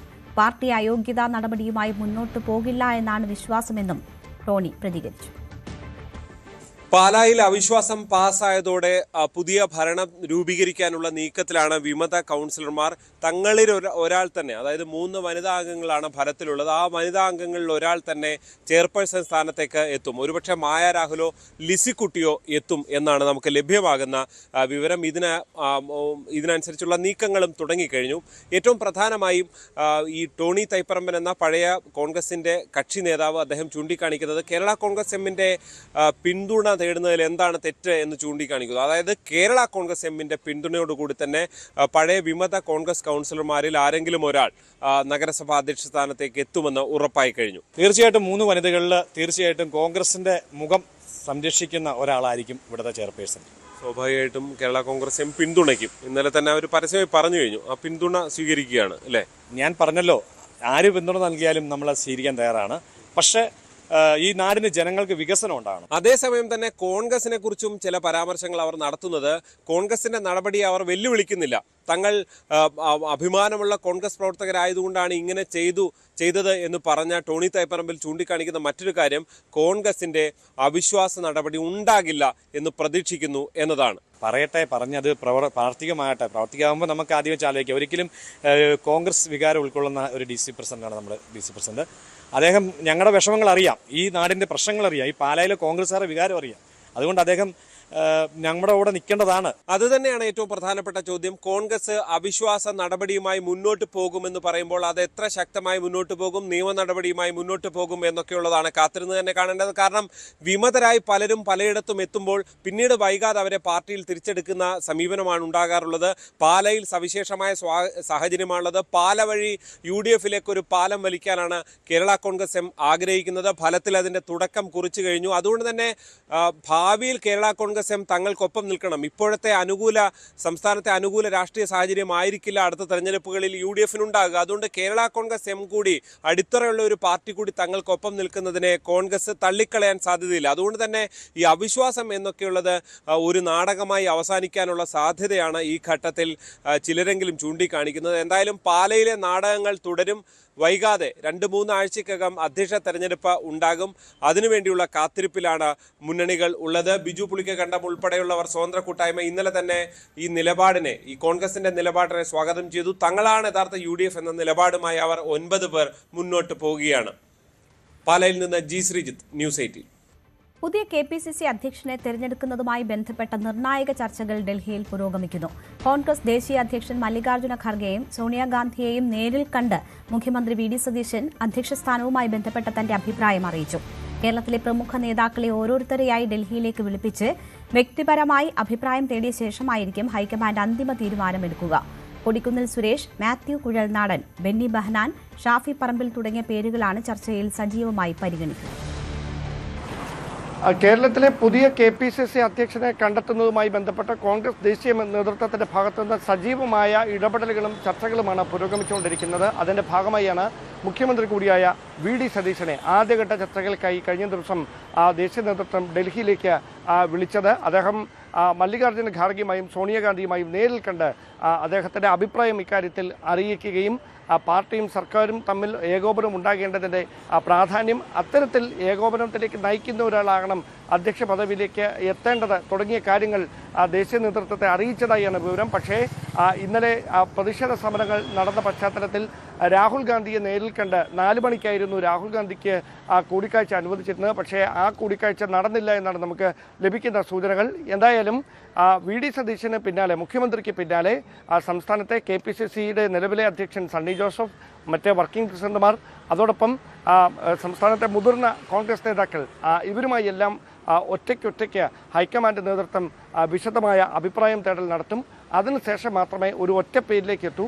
നിലവിൽ ഒറ്റ പേരിലേക്ക് എത്താൻ ദേശീയ നേതൃത്വത്തിന് കഴിഞ്ഞിട്ടില്ല. കാരണം നമുക്കറിയാം KC പക്ഷവും അതോടൊപ്പം VD പക്ഷവും 2 പേരുകൾ അല്ലെ 2 or 3 പേരുകൾ പ്രധാനമായി മുമ്പോട്ട് വെച്ചിട്ടുണ്ട്. അതുകൊണ്ട് തന്നെയാണ് കൊടിക്കുന്നിൽ സുരേഷിന് വേണ്ടി VD പക്ഷം സമ്മർദ്ദം ശക്തമാക്കിയിരിക്കുന്നത്. അതേസമയം KC പക്ഷത്ത് നിന്ന് മാത്യു കുഴൽനാടൻ, അതോടൊപ്പം ഷാഫി പറമ്പിൽ തുടങ്ങിയ പേരുകളാണ് സജീവമായി ഉയർന്നു കേൾക്കുന്നത്. ഇവർക്ക് പുറമെയാണ് ക്രൈസ്തവ പ്രാതിനിധ്യം വേണം അധ്യക്ഷ പദവിയിൽ എന്ന കാര്യം ചൂണ്ടിക്കാണിച്ചുകൊണ്ട് ബെന്നി ബെഹനാന്റെ പേരും, അതോടൊപ്പം മറ്റ് പദവികളുള്ളവരെ അധ്യക്ഷ സ്ഥാനത്തേക്ക് പരിഗണിക്കേണ്ടതില്ല, മുഴുവൻ സമയ ചുമതലയുള്ള ഒരാളെ വേണം ഈ പുതിയ ദൗത്യം ഏൽപ്പിക്കാൻ. ലോക്സഭാ തെരഞ്ഞെടുപ്പ് 2029 നടക്കാൻ പോവുകയാണ്. അതുകൊണ്ട് ജോസഫ് വാഴയ്ക്കൻ അവസരം കൊടുക്കണമെന്ന് ആവശ്യപ്പെടുന്ന ഒരു വിഭാഗവുമുണ്ട്. ഇങ്ങനെ പല പേരുകളിൽ കേന്ദ്രീകരിച്ചുകൊണ്ട് ചർച്ച പുരോഗമിക്കുകയാണ്. അത് ഒറ്റ പേരിലേക്ക് എത്തിക്കുക എന്നതാണ് കോൺഗ്രസ് ദേശീയ നേതൃത്വത്തിന് മുമ്പിലെ വെല്ലുവിളി. അതിന് മുന്നോടിയായാണ് സംസ്ഥാനത്തെ മുതിർന്ന നേതാക്കളെ ഡൽഹിയിലേക്ക് വിളിച്ചു വരുത്തിയുള്ള ചർച്ചകൾ പുരോഗമിച്ചുകൊണ്ടിരിക്കുന്നത്. ഡാൻ കുര്യനാണ് വിവരങ്ങൾ നൽകിയത്. ദേശാഭിമാനി വാരാന്ത്യ പതിപ്പ് വിവാദത്തിൽ വീണ്ടും വിശദീകരണവുമായി M. സ്വരാജ്. വാരാന്ത്യ പതിപ്പ് വൈകിയത് സാങ്കേതിക കാരണങ്ങളാലാണ്. ഇതുമായി ബന്ധപ്പെട്ട് തെറ്റായ പ്രചരണങ്ങൾ നടക്കുന്നു. വാരാന്ത്യ പതിപ്പ് എഡിറ്റർക്കെതിരെ നടപടിയെടുത്തിട്ടില്ല. പത്രത്തിൽ എല്ലാ ലേഖനങ്ങളും കൊടുക്കണമെന്നില്ല. വാരാന്ത്യ പതിപ്പിന്റെ ഇപ്പോഴത്തെ ചുമതല ആർക്കെന്ന ചോദ്യത്തോട് അത് ദേശാഭിമാനിയുടെ ആഭ്യന്തര കാര്യമെന്നും സ്വരാജ് മറുപടി നൽകി. ഇത് സംബന്ധിച്ച ഒരു നാടകകാരനെ സംബന്ധിച്ച ലേഖനം ഞങ്ങളുടെ മുൻപിലുള്ള വിഷയമേ അല്ല. സാധാരണ ദേശാഭിമാനിയുടെ വാരാന്ത്യ പതിപ്പ് ഇറങ്ങുമ്പോൾ ആദ്യ പേജിൽ പ്രത്യേകമായി നിശ്ചയിക്കപ്പെട്ട ഒരു സ്റ്റോറി ഉണ്ടാവും, ബാക്കി മറ്റ് സ്ഥിരം പങ്ക്തികളും മറ്റു കാര്യങ്ങളുമാണ് ഉണ്ടാവുക. എന്നാൽ VSന്റെ ചരമദിനത്തിന് മുൻപായി ഇറങ്ങുന്ന ദേശാഭിമാനിയുടെ വാരാന്ത്യ പതിപ്പിൽ VSന്റെ സംബന്ധിച്ചിട്ടുള്ള അനുസ്മരണം തന്നെ ആയിരിക്കണം മുഖ്യ ഇനമെന്ന് തീരുമാനിച്ചിരുന്നു. അതനുസരിച്ച് ആദ്യ പേജ് അങ്ങനെ തന്നെ തയ്യാറാക്കി. എഡിറ്റോറിയൽ തീരുമാനിച്ചു, ആദ്യ പേജ് മാത്രം പോരാ, അവസാന പേജും ഇത് ആദ്യ ചരമവാർഷികമായതുകൊണ്ട് VS തന്നെ ആയിരിക്കണം, അവിടെ മറ്റൊന്നും ബാധകമല്ല. ഞങ്ങൾ അങ്ങനെ തന്നെ തയ്യാറാക്കി. അതൊരു ദിവസം വൈകിയത് ഈ പറഞ്ഞ സാങ്കേതിക കാരണം കൊണ്ട് തന്നെയാണ്, മറ്റൊന്നും പ്രസക്തമായിട്ടുള്ള കാര്യമല്ല. ദേശാഭിമാനിക്കകത്ത് ഞങ്ങളുടെ ദൈനംദിന പ്രവർത്തനത്തിൻ്റെ ഭാഗമായി ഏതെങ്കിലും ഒരു ജീവനക്കാരൻ്റെ പേരിൽ നടപടി സ്വീകരിക്കുന്നുണ്ടെങ്കിൽ അതിൽ മറ്റു മാധ്യമങ്ങൾക്ക് എന്താ കാര്യം? അങ്ങനെ ഒരു നടപടി ഇപ്പോൾ സ്വീകരിച്ചിട്ടില്ല. ഞാൻ ആ ചോദ്യത്തിന് മറുപടി കൂടി അവസാനിപ്പിക്കുന്നു. PK ശ്യാമളയെ തളിപ്പറമ്പിൽ മത്സരിപ്പിച്ചത് തെറ്റായി പോയെന്ന് മുതിർന്ന CPM നേതാവ് പാലോളി മുഹമ്മദ് കുട്ടി. അവർ സ്ഥാനാർത്ഥിയാകുന്നത് ശരിയല്ല എന്ന് പാർട്ടിയിൽ അഭിപ്രായം വന്നപ്പോൾ തന്നെ ഒഴിവാക്കണമായിരുന്നു. രക്തസാക്ഷി ഫണ്ട് തിരിമറി ആരോപണം ഉയർന്നയാളെ മത്സരിപ്പിച്ചതും തെറ്റായി പോയി എന്ന് പാലോളി മുഹമ്മദ് കുട്ടി പറഞ്ഞു. അതൊരു തെറ്റായി പോയി എന്നുള്ള തീരുമാനമായി ഇപ്പൊ വിമർശിക്കുന്നുണ്ട്. അതിനെപ്പറ്റി എന്താ സാർ പറഞ്ഞു? ഗോവിന്ദമാഷ ഭാര്യ പ്രമേള കഴിവുള്ള സ്ത്രീയാണ്. പിന്നെ പല രംഗത്തും അവരത് പ്രകടിപ്പിച്ചിട്ടുണ്ട്. പക്ഷെ സ്ഥാനാർത്ഥിത്വ പ്രശ്നത്തെ സംബന്ധിച്ച് പാർട്ടി കമ്മിറ്റി ചർച്ച ചെയ്യുമ്പോൾ മാഷ ഭാര്യ നിൽക്കുന്നത് ശരിയല്ല എന്ന് പാർട്ടിയിൽ അഭിപ്രായം വന്നു. ആ ഘട്ടത്തിൽ അത് ഒഴിവാക്കേണ്ടതായിരുന്നു, വേറൊരാളെ വെക്കേണ്ടതായിരുന്നു.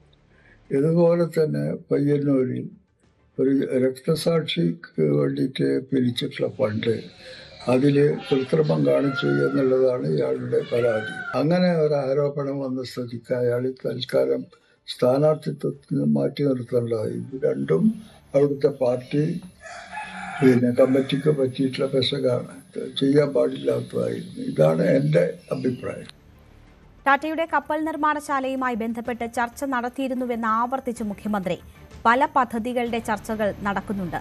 മാരിടൈം മേഖലയിൽ 10,000 കോടിയുടെ നിക്ഷേപം നടക്കുമെന്നും VD സതീശൻ പറഞ്ഞു. ടാറ്റ ഈ ഗവൺമെൻറ്റുമായിട്ട് സംസാരിച്ചിട്ടില്ല എന്നാണ് അല്ലേ? ടാറ്റയുടെ കമ്പനി വന്നിട്ട് ഞാനുമായിട്ട് സംസാരിക്കുന്നതിൻ്റെ ചിത്രം വരെ പുറത്തു വിട്ടു. ഒരു കാര്യം തീരുമാനമാകാതെ കിടക്കുന്നുണ്ട്. അവരുടെ ഒരു വെസൽ ബിൽഡിങ്ങിൻ്റെ കാര്യം തീരുമാനമാകാതെ കിടക്കുന്നുണ്ട്. മലബാർ സിമൻസുമായി കൊച്ചിൻ പോർട്ടുമായി ബന്ധപ്പെട്ട് ആ കാര്യത്തിൽ തീരുമാനമെടുത്തു. അവർ പോസിറ്റീവായ കമ്പനിയുടെ ആളുകൾ പ്രതികരിച്ചു. കൂടുതൽ ഇൻവെസ്റ്റ്മെൻറ്റ് കേരളത്തിൽ ഉണ്ടാകാൻ അവർ വരണം എന്ന് നമ്മൾ പറഞ്ഞു. ഞാനത് വിശദീകരിച്ച് കഴിഞ്ഞപ്പോൾ ഈ കാര്യം പറഞ്ഞിട്ട് അവർ വരുന്നുണ്ട്, അവരുടെ പ്രശ്നം പരിഹരിച്ചിട്ടുണ്ട്. പിന്നീടുള്ള പല പ്രശ്നങ്ങളും, അതായത് വ്യവസായ വകുപ്പിൽ തന്നെ 2 ഏജൻസികൾ തമ്മിലുള്ള ഒരു തർക്കം ഉണ്ടായിരുന്നു, കണ്ടെയ്നർ ഫ്രൈറ്റ് സ്റ്റേഷൻ തുടങ്ങുന്നതിനെ സംബന്ധിച്ച്. അതൊക്കെ ഞങ്ങൾ 24 മണിക്കൂറിനകം തീരുമാനമെടുത്തു. ഓഷ്യനേറിയം കൊച്ചിയിൽ തുടങ്ങാനുള്ള നടപടിക്രമങ്ങൾ ഞങ്ങൾ ആരംഭിച്ചു. ഇൻ്റർനാഷണൽ മാരിടൈം മ്യൂസിയം തുടങ്ങാനുള്ള നടപടിക്രമങ്ങൾ ആരംഭിച്ചു. ബാക്കി ഒരുപാട് ഇൻവെസ്റ്റേഴ്സ് പല സ്ഥലങ്ങളിലും അവരുടെ പ്രപ്പോസലായിട്ട് വന്നിട്ടുണ്ട്.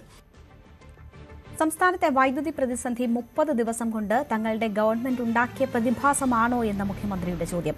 1 മണിക്കൂർ ജനങ്ങൾ ഇരുട്ടിൽ കഴിയട്ടെ എന്ന് പുതിയ സർക്കാർ തീരുമാനിക്കുമോ? ഉപയോഗത്തിൽ 1000 മെഗാവാട്ടിന്റെ വർധനയുണ്ട്. ചരിത്രത്തിലെ ഏറ്റവും വലിയ ഡിമാൻഡാണ് ഈ സീസണിൽ ഉണ്ടായത്. ഉമ്മൻചാണ്ടി സർക്കാരിന്റെ കരാർ റദ്ദാക്കിയതും പ്രതിസന്ധിക്ക് കാരണമായെന്ന് മുഖ്യമന്ത്രി പറഞ്ഞു. നമ്മുടെ ഗവൺമെന്റ് വന്ന് 30 ദിവസം കൊണ്ട് ഞങ്ങൾ ഉണ്ടാക്കിയ പ്രതിഭാസമാണ് പവർ കട്ട് എന്ന് പറയുന്നത്. അങ്ങനെ ഞങ്ങളുടെ ഗവൺമെന്റ് വിചാരിച്ചിട്ടൊരു പവർ കട്ട് മനഃപൂർവ്വമായിട്ട് ജനങ്ങൾ 1 മണിക്കൂർ ഇരുട്ടിൽ കഴിയട്ടെ എന്ന് അല്ല, വെയിറ്റ്, 1 മണിക്കൂർ ജനങ്ങൾ ഇരുട്ടിൽ കഴിയട്ടെ എന്നൊരു പുതിയ സർക്കാർ തീരുമാനിക്കുമോ? അപ്പോൾ ഒരു ഔചിത്യമില്ലാത്ത പ്രചരണം, ഔചിത്യമില്ലാത്ത ഒരടിസ്ഥാനമില്ലാത്ത പ്രചരണം സംസ്ഥാനത്ത് നടക്കുകയാണ്. കേരള ചരിത്രത്തിലെ ഏറ്റവും ഉയർന്ന ഡിമാൻഡാണ് വൈദ്യുതിക്ക് ഈ സീസണിലുണ്ടായത്. ഏകദേശം 1000 മെഗാവാട്ടിൻ്റെ വർധനയാണ് ഉണ്ടായിരിക്കുന്നത്. ഉമ്മൻചാണ്ടിയുടെ സർക്കാർ 25 വർഷക്കാലത്തേക്ക് ഒരു യൂണിറ്റിന് 4 രൂപ 29 പൈസ നിരക്കിൽ ഒരു എഗ്രിമെൻ്റ് വെച്ചു. ആ എഗ്രിമെൻ്റ് പ്രകാരം അന്നത്തെ ഉമ്മൻചാണ്ടി സർക്കാർ 1 വർഷം വാങ്ങിച്ചു, 7 വർഷം പിണറായി സർക്കാരും വാങ്ങിച്ചു. 7 വർഷം. 8ാമത്തെ വർഷം ആ വൈദ്യുതി കരാർ റദ്ദാക്കി. ആ വൈദ്യുതി 4 രൂപ 29 പൈസയ്ക്ക് ഒരു യൂണിറ്റിന് 25 വർഷത്തേക്കുള്ള എഗ്രിമെൻ്റ് റദ്ദാക്കി. എന്നിട്ട് എത്ര രൂപയ്ക്കാണ് മേടിച്ചെന്നറിയാം വൈദ്യുതി? 8 രൂപ മുതൽ 14 രൂപ വരെ. 4 രൂപ 29 പൈസയുടെ റദ്ദാക്കിയിട്ട് മാസങ്ങളോളം, വർഷങ്ങളോളം വൈദ്യുതി ബോർഡ് വലിയ സാമ്പത്തിക പ്രതിസന്ധിയിലേക്ക് കൂടി പോയി. ഡെയിലി 20-30 കോടി രൂപ അഡീഷണൽ ആകുന്ന സ്ഥിതിയിലേക്ക് വന്നു. ആ എഗ്രിമെൻ്റ് ഇപ്പം നിലവിലില്ല. ആ എഗ്രിമെൻ്റ് ഉണ്ടായിരുന്നുവെങ്കിൽ ആ എഗ്രിമെൻറ്റിൻ്റെ പാർട്ടി, ആ കമ്പനികൾ നമുക്ക് വൈദ്യുതി തരാൻ ബാധ്യത ഉണ്ടായിരുന്നു. ഇപ്പോൾ അതില്ല, എഗ്രിമെൻ്റ് ഇല്ല. ഇപ്പോൾ KPCC ആസ്ഥാനത്തേക്ക് സംസ്ഥാനത്ത് BJPയുടെ മാർച്ച് നടക്കുകയാണ്. പ്രധാനമന്ത്രിയുടെ വസതിയിലേക്ക് കോൺഗ്രസ് ഇന്നലെ നടത്തിയ മാർച്ചിന്റെ പ്രതിഷേധ സൂചകമായാണ് ഇന്ന് KPCC ഓഫീസിലേക്ക് BJP മാർച്ച് നടത്തുന്നത്. സംസ്ഥാന അധ്യക്ഷൻ രാജീവ് ചന്ദ്രശേഖരന്റെ നേതൃത്വത്തിലാണ് ഈ പ്രതിഷേധം നടക്കുന്നത്. ഇന്നലെ പ്രധാനമന്ത്രിയുടെ വസതിക്ക് മുന്നിൽ കോൺഗ്രസ് അധ്യക്ഷൻ മല്ലികാർജ്ജുൻ ഖാർഗെ, രാഹുൽ ഗാന്ധി, ലോക്സഭാ പ്രതിപക്ഷ നേതാവ് രാഹുൽ ഗാന്ധി, പ്രിയങ്ക ഗാന്ധി എന്നിവരുടെ നേതൃത്വത്തിൽ വലിയ പ്രതിഷേധമാണ് അരങ്ങേറിയത്. പിന്നീട് പോലീസ് രാഹുൽ ഗാന്ധി ഉൾപ്പെടെ അവിടെ നിന്ന് ബലം പ്രയോഗിച്ച് നീക്കുകയായിരുന്നു. രാഹുൽ ഗാന്ധിക്ക് മുഖത്ത് പരിക്കേൽക്കുകയും ചെയ്തിരുന്നു സംഭവത്തിൽ. പക്ഷേ പ്രധാനമന്ത്രിയുടെ വസതി ഉപരോധിച്ച് പ്രതിഷേധം നടത്തിയതിൽ അതിലുള്ള പ്രതിഷേധമാണിപ്പോൾ സംസ്ഥാനത്ത് BJPയുടെ നേതൃത്വത്തിൽ നടക്കുന്നത്. KPCC ആസ്ഥാനത്തിന് മുന്നിലാണ് ഇപ്പോൾ BJP പ്രവർത്തകർ പ്രതിഷേധിക്കുന്നത്. പോലീസ് ബാരിക്കേഡുകൾ ഉയർത്തി അവരെ തടയുന്നുണ്ട്. രാജീവ് ചന്ദ്രശേഖർ, സംസ്ഥാന അധ്യക്ഷൻ രാജീവ് ചന്ദ്രശേഖറിന്റെ നേതൃത്വത്തിലാണ് ഇപ്പോൾ BJPയുടെ പ്രതിഷേധം സംസ്ഥാനത്ത് നടക്കുന്നത്.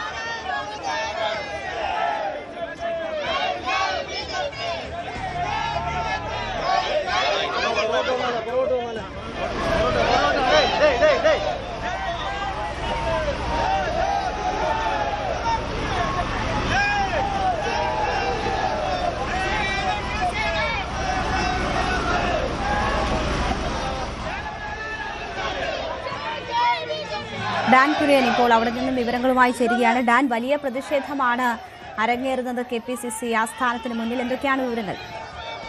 ഇന്നലെ ഡൽഹിയിൽ പ്രധാനമന്ത്രിയുടെ വസതിയിലേക്ക് ലോക്സഭാ പ്രതിപക്ഷ നേതാവ് രാഹുൽ ഗാന്ധി ഉൾപ്പെടെ നടത്തിയ മാർച്ചിൽ പ്രതിഷേധിച്ചുകൊണ്ടാണ് BJP സംസ്ഥാന കമ്മിറ്റി ആഹ്വാനം ചെയ്ത പ്രതിഷേധ മാർച്ച് KPCC ആസ്ഥാനമായ ഇന്ദിരാഭവന് മുന്നിലേക്ക് എത്തിയിരിക്കുന്നത്. BJP സംസ്ഥാന അധ്യക്ഷൻ രാജീവ് ചന്ദ്രശേഖർ, വി മുരളീധരൻ ഉൾപ്പെടെയുള്ള പ്രധാനപ്പെട്ട നേതാക്കളെല്ലാം ഈ പ്രതിഷേധ സമരത്തിന്റെ ഭാഗമാകുന്നുണ്ട്. ബാരിക്കേഡിന് മുകളിൽ കയറി യുവമോർച്ച പ്രവർത്തകർ മുദ്രാവാക്യം മുഴക്കുന്നുണ്ട്. പക്ഷേ പോലീസ് ഇതുവരെ ജലപീരങ്കി പ്രയോഗിക്കുകയോ മറ്റ് നടപടികളിലേക്ക് കടക്കുകയോ ഒന്നും ചെയ്തിട്ടില്ല. അല്പസമയത്തിനകം രാജീവ് ചന്ദ്രശേഖർ ഈ മാർച്ച് ഉദ്ഘാടനം ചെയ്യും. അതിനുശേഷം ഒരുപക്ഷെ ഒരു കൂടുതൽ പ്രകോപനപരമായ പ്രതിഷേധം പ്രവർത്തകരുടെ ഭാഗത്തുനിന്ന് ഉണ്ടാകാനാണ് സാധ്യത. അത് മുന്നിൽ കണ്ടുകൊണ്ട് ഡെപ്യൂട്ടി പോലീസ് കമ്മീഷണർ നേതൃത്വത്തിൽ വൻ പോലീസ് സംഘം KPCC ഓഫീസിന് സുരക്ഷയൊരുക്കിക്കൊണ്ട് ബസ്സുകൾ, പോലീസ് ബസ്സുകളും മറ്റ് വാഹനങ്ങളും ഇന്ദിരാഭവൻ പരിസരത്ത് ഇട്ട് സുരക്ഷ പൂർത്തിയാക്കിയിരിക്കുകയാണ്. എന്തായാലും അല്പസമയത്തിനകം രാജീവ് ചന്ദ്രശേഖർ ഈ പ്രതിഷേധ മാർച്ച് ഉദ്ഘാടനം ചെയ്യും. ശരി, ഡാൻ കുര്യനാണ് വിവരങ്ങൾ നൽകിയത്.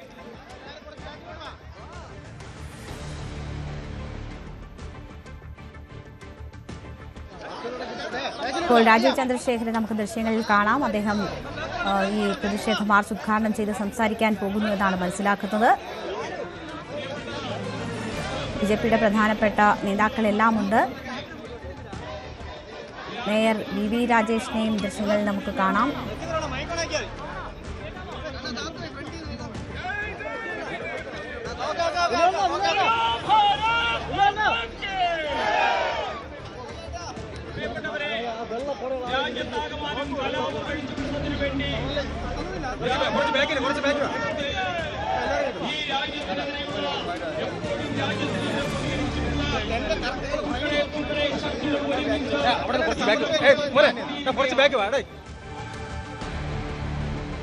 KPCCയിലേക്കുള്ള BJP സമരം അവർക്ക് പലതും ഒളിക്കാനുള്ളതിനാലെന്ന് മുഖ്യമന്ത്രി. കൊടിയുടെയും ബാനറിന്റെയും പേരിലൊക്കെ ഒരുപാട് പ്രശ്നമുണ്ടല്ലോ, തങ്ങൾ സമരത്തിന് എതിരല്ല എന്നും VD സതീശൻ പറഞ്ഞു.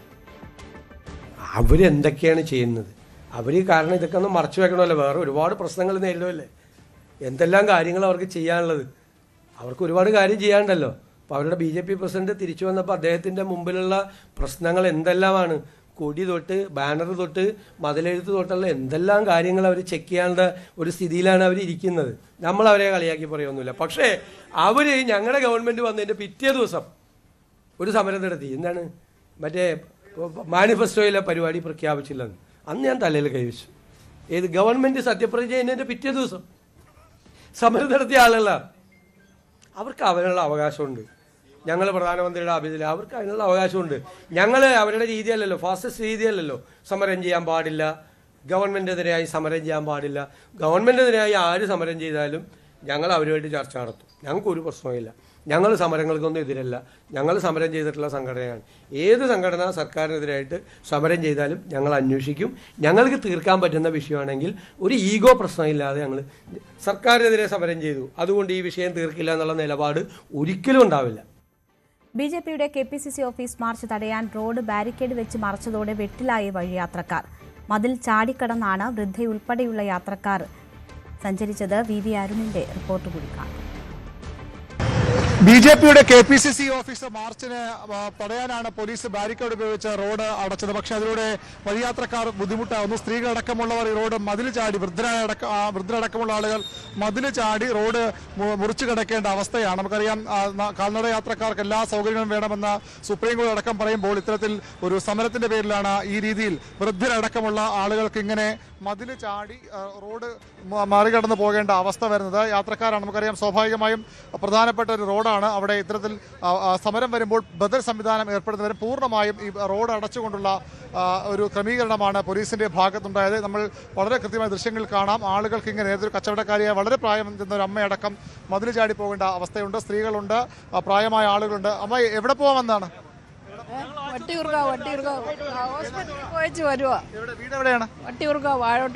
ഇതാണ് ഇത്തരം ആശുപത്രി പോയിട്ട് വരുന്ന ആളുകൾക്കാണ് ഈ ഒരു ഗതികേട് ഉണ്ടായിരിക്കുന്നത്. ഇങ്ങനെ മതിലിയാടി ഇങ്ങനെ വലിയ ബുദ്ധിമുട്ടല്ലേ ഇതൊക്കെ? ഭയങ്കര ബുദ്ധിമുട്ട്. എന്ത് കൊടുക്കാനാ ഇപ്പം നമ്മൾ ആശുപത്രി പോയിട്ട് വരുമോ? ഞങ്ങൾ രണ്ടുപേരും കൂടെ SUT പോയിട്ട് ഓട്ടോക്കാരൻ അവിടെ ഇറക്കിയിട്ട് പോയി. വീട് അപ്പുറത്താണോ? വാഴട്ട് പോകണം. അടുത്ത ബസ് പോകാനാണോ? അല്ലേ, അല്ല, ഇവിടെ നിന്ന് വേറെ വല്ലതും കിട്ടും, വണ്ടി വല്ലതും കിട്ടും.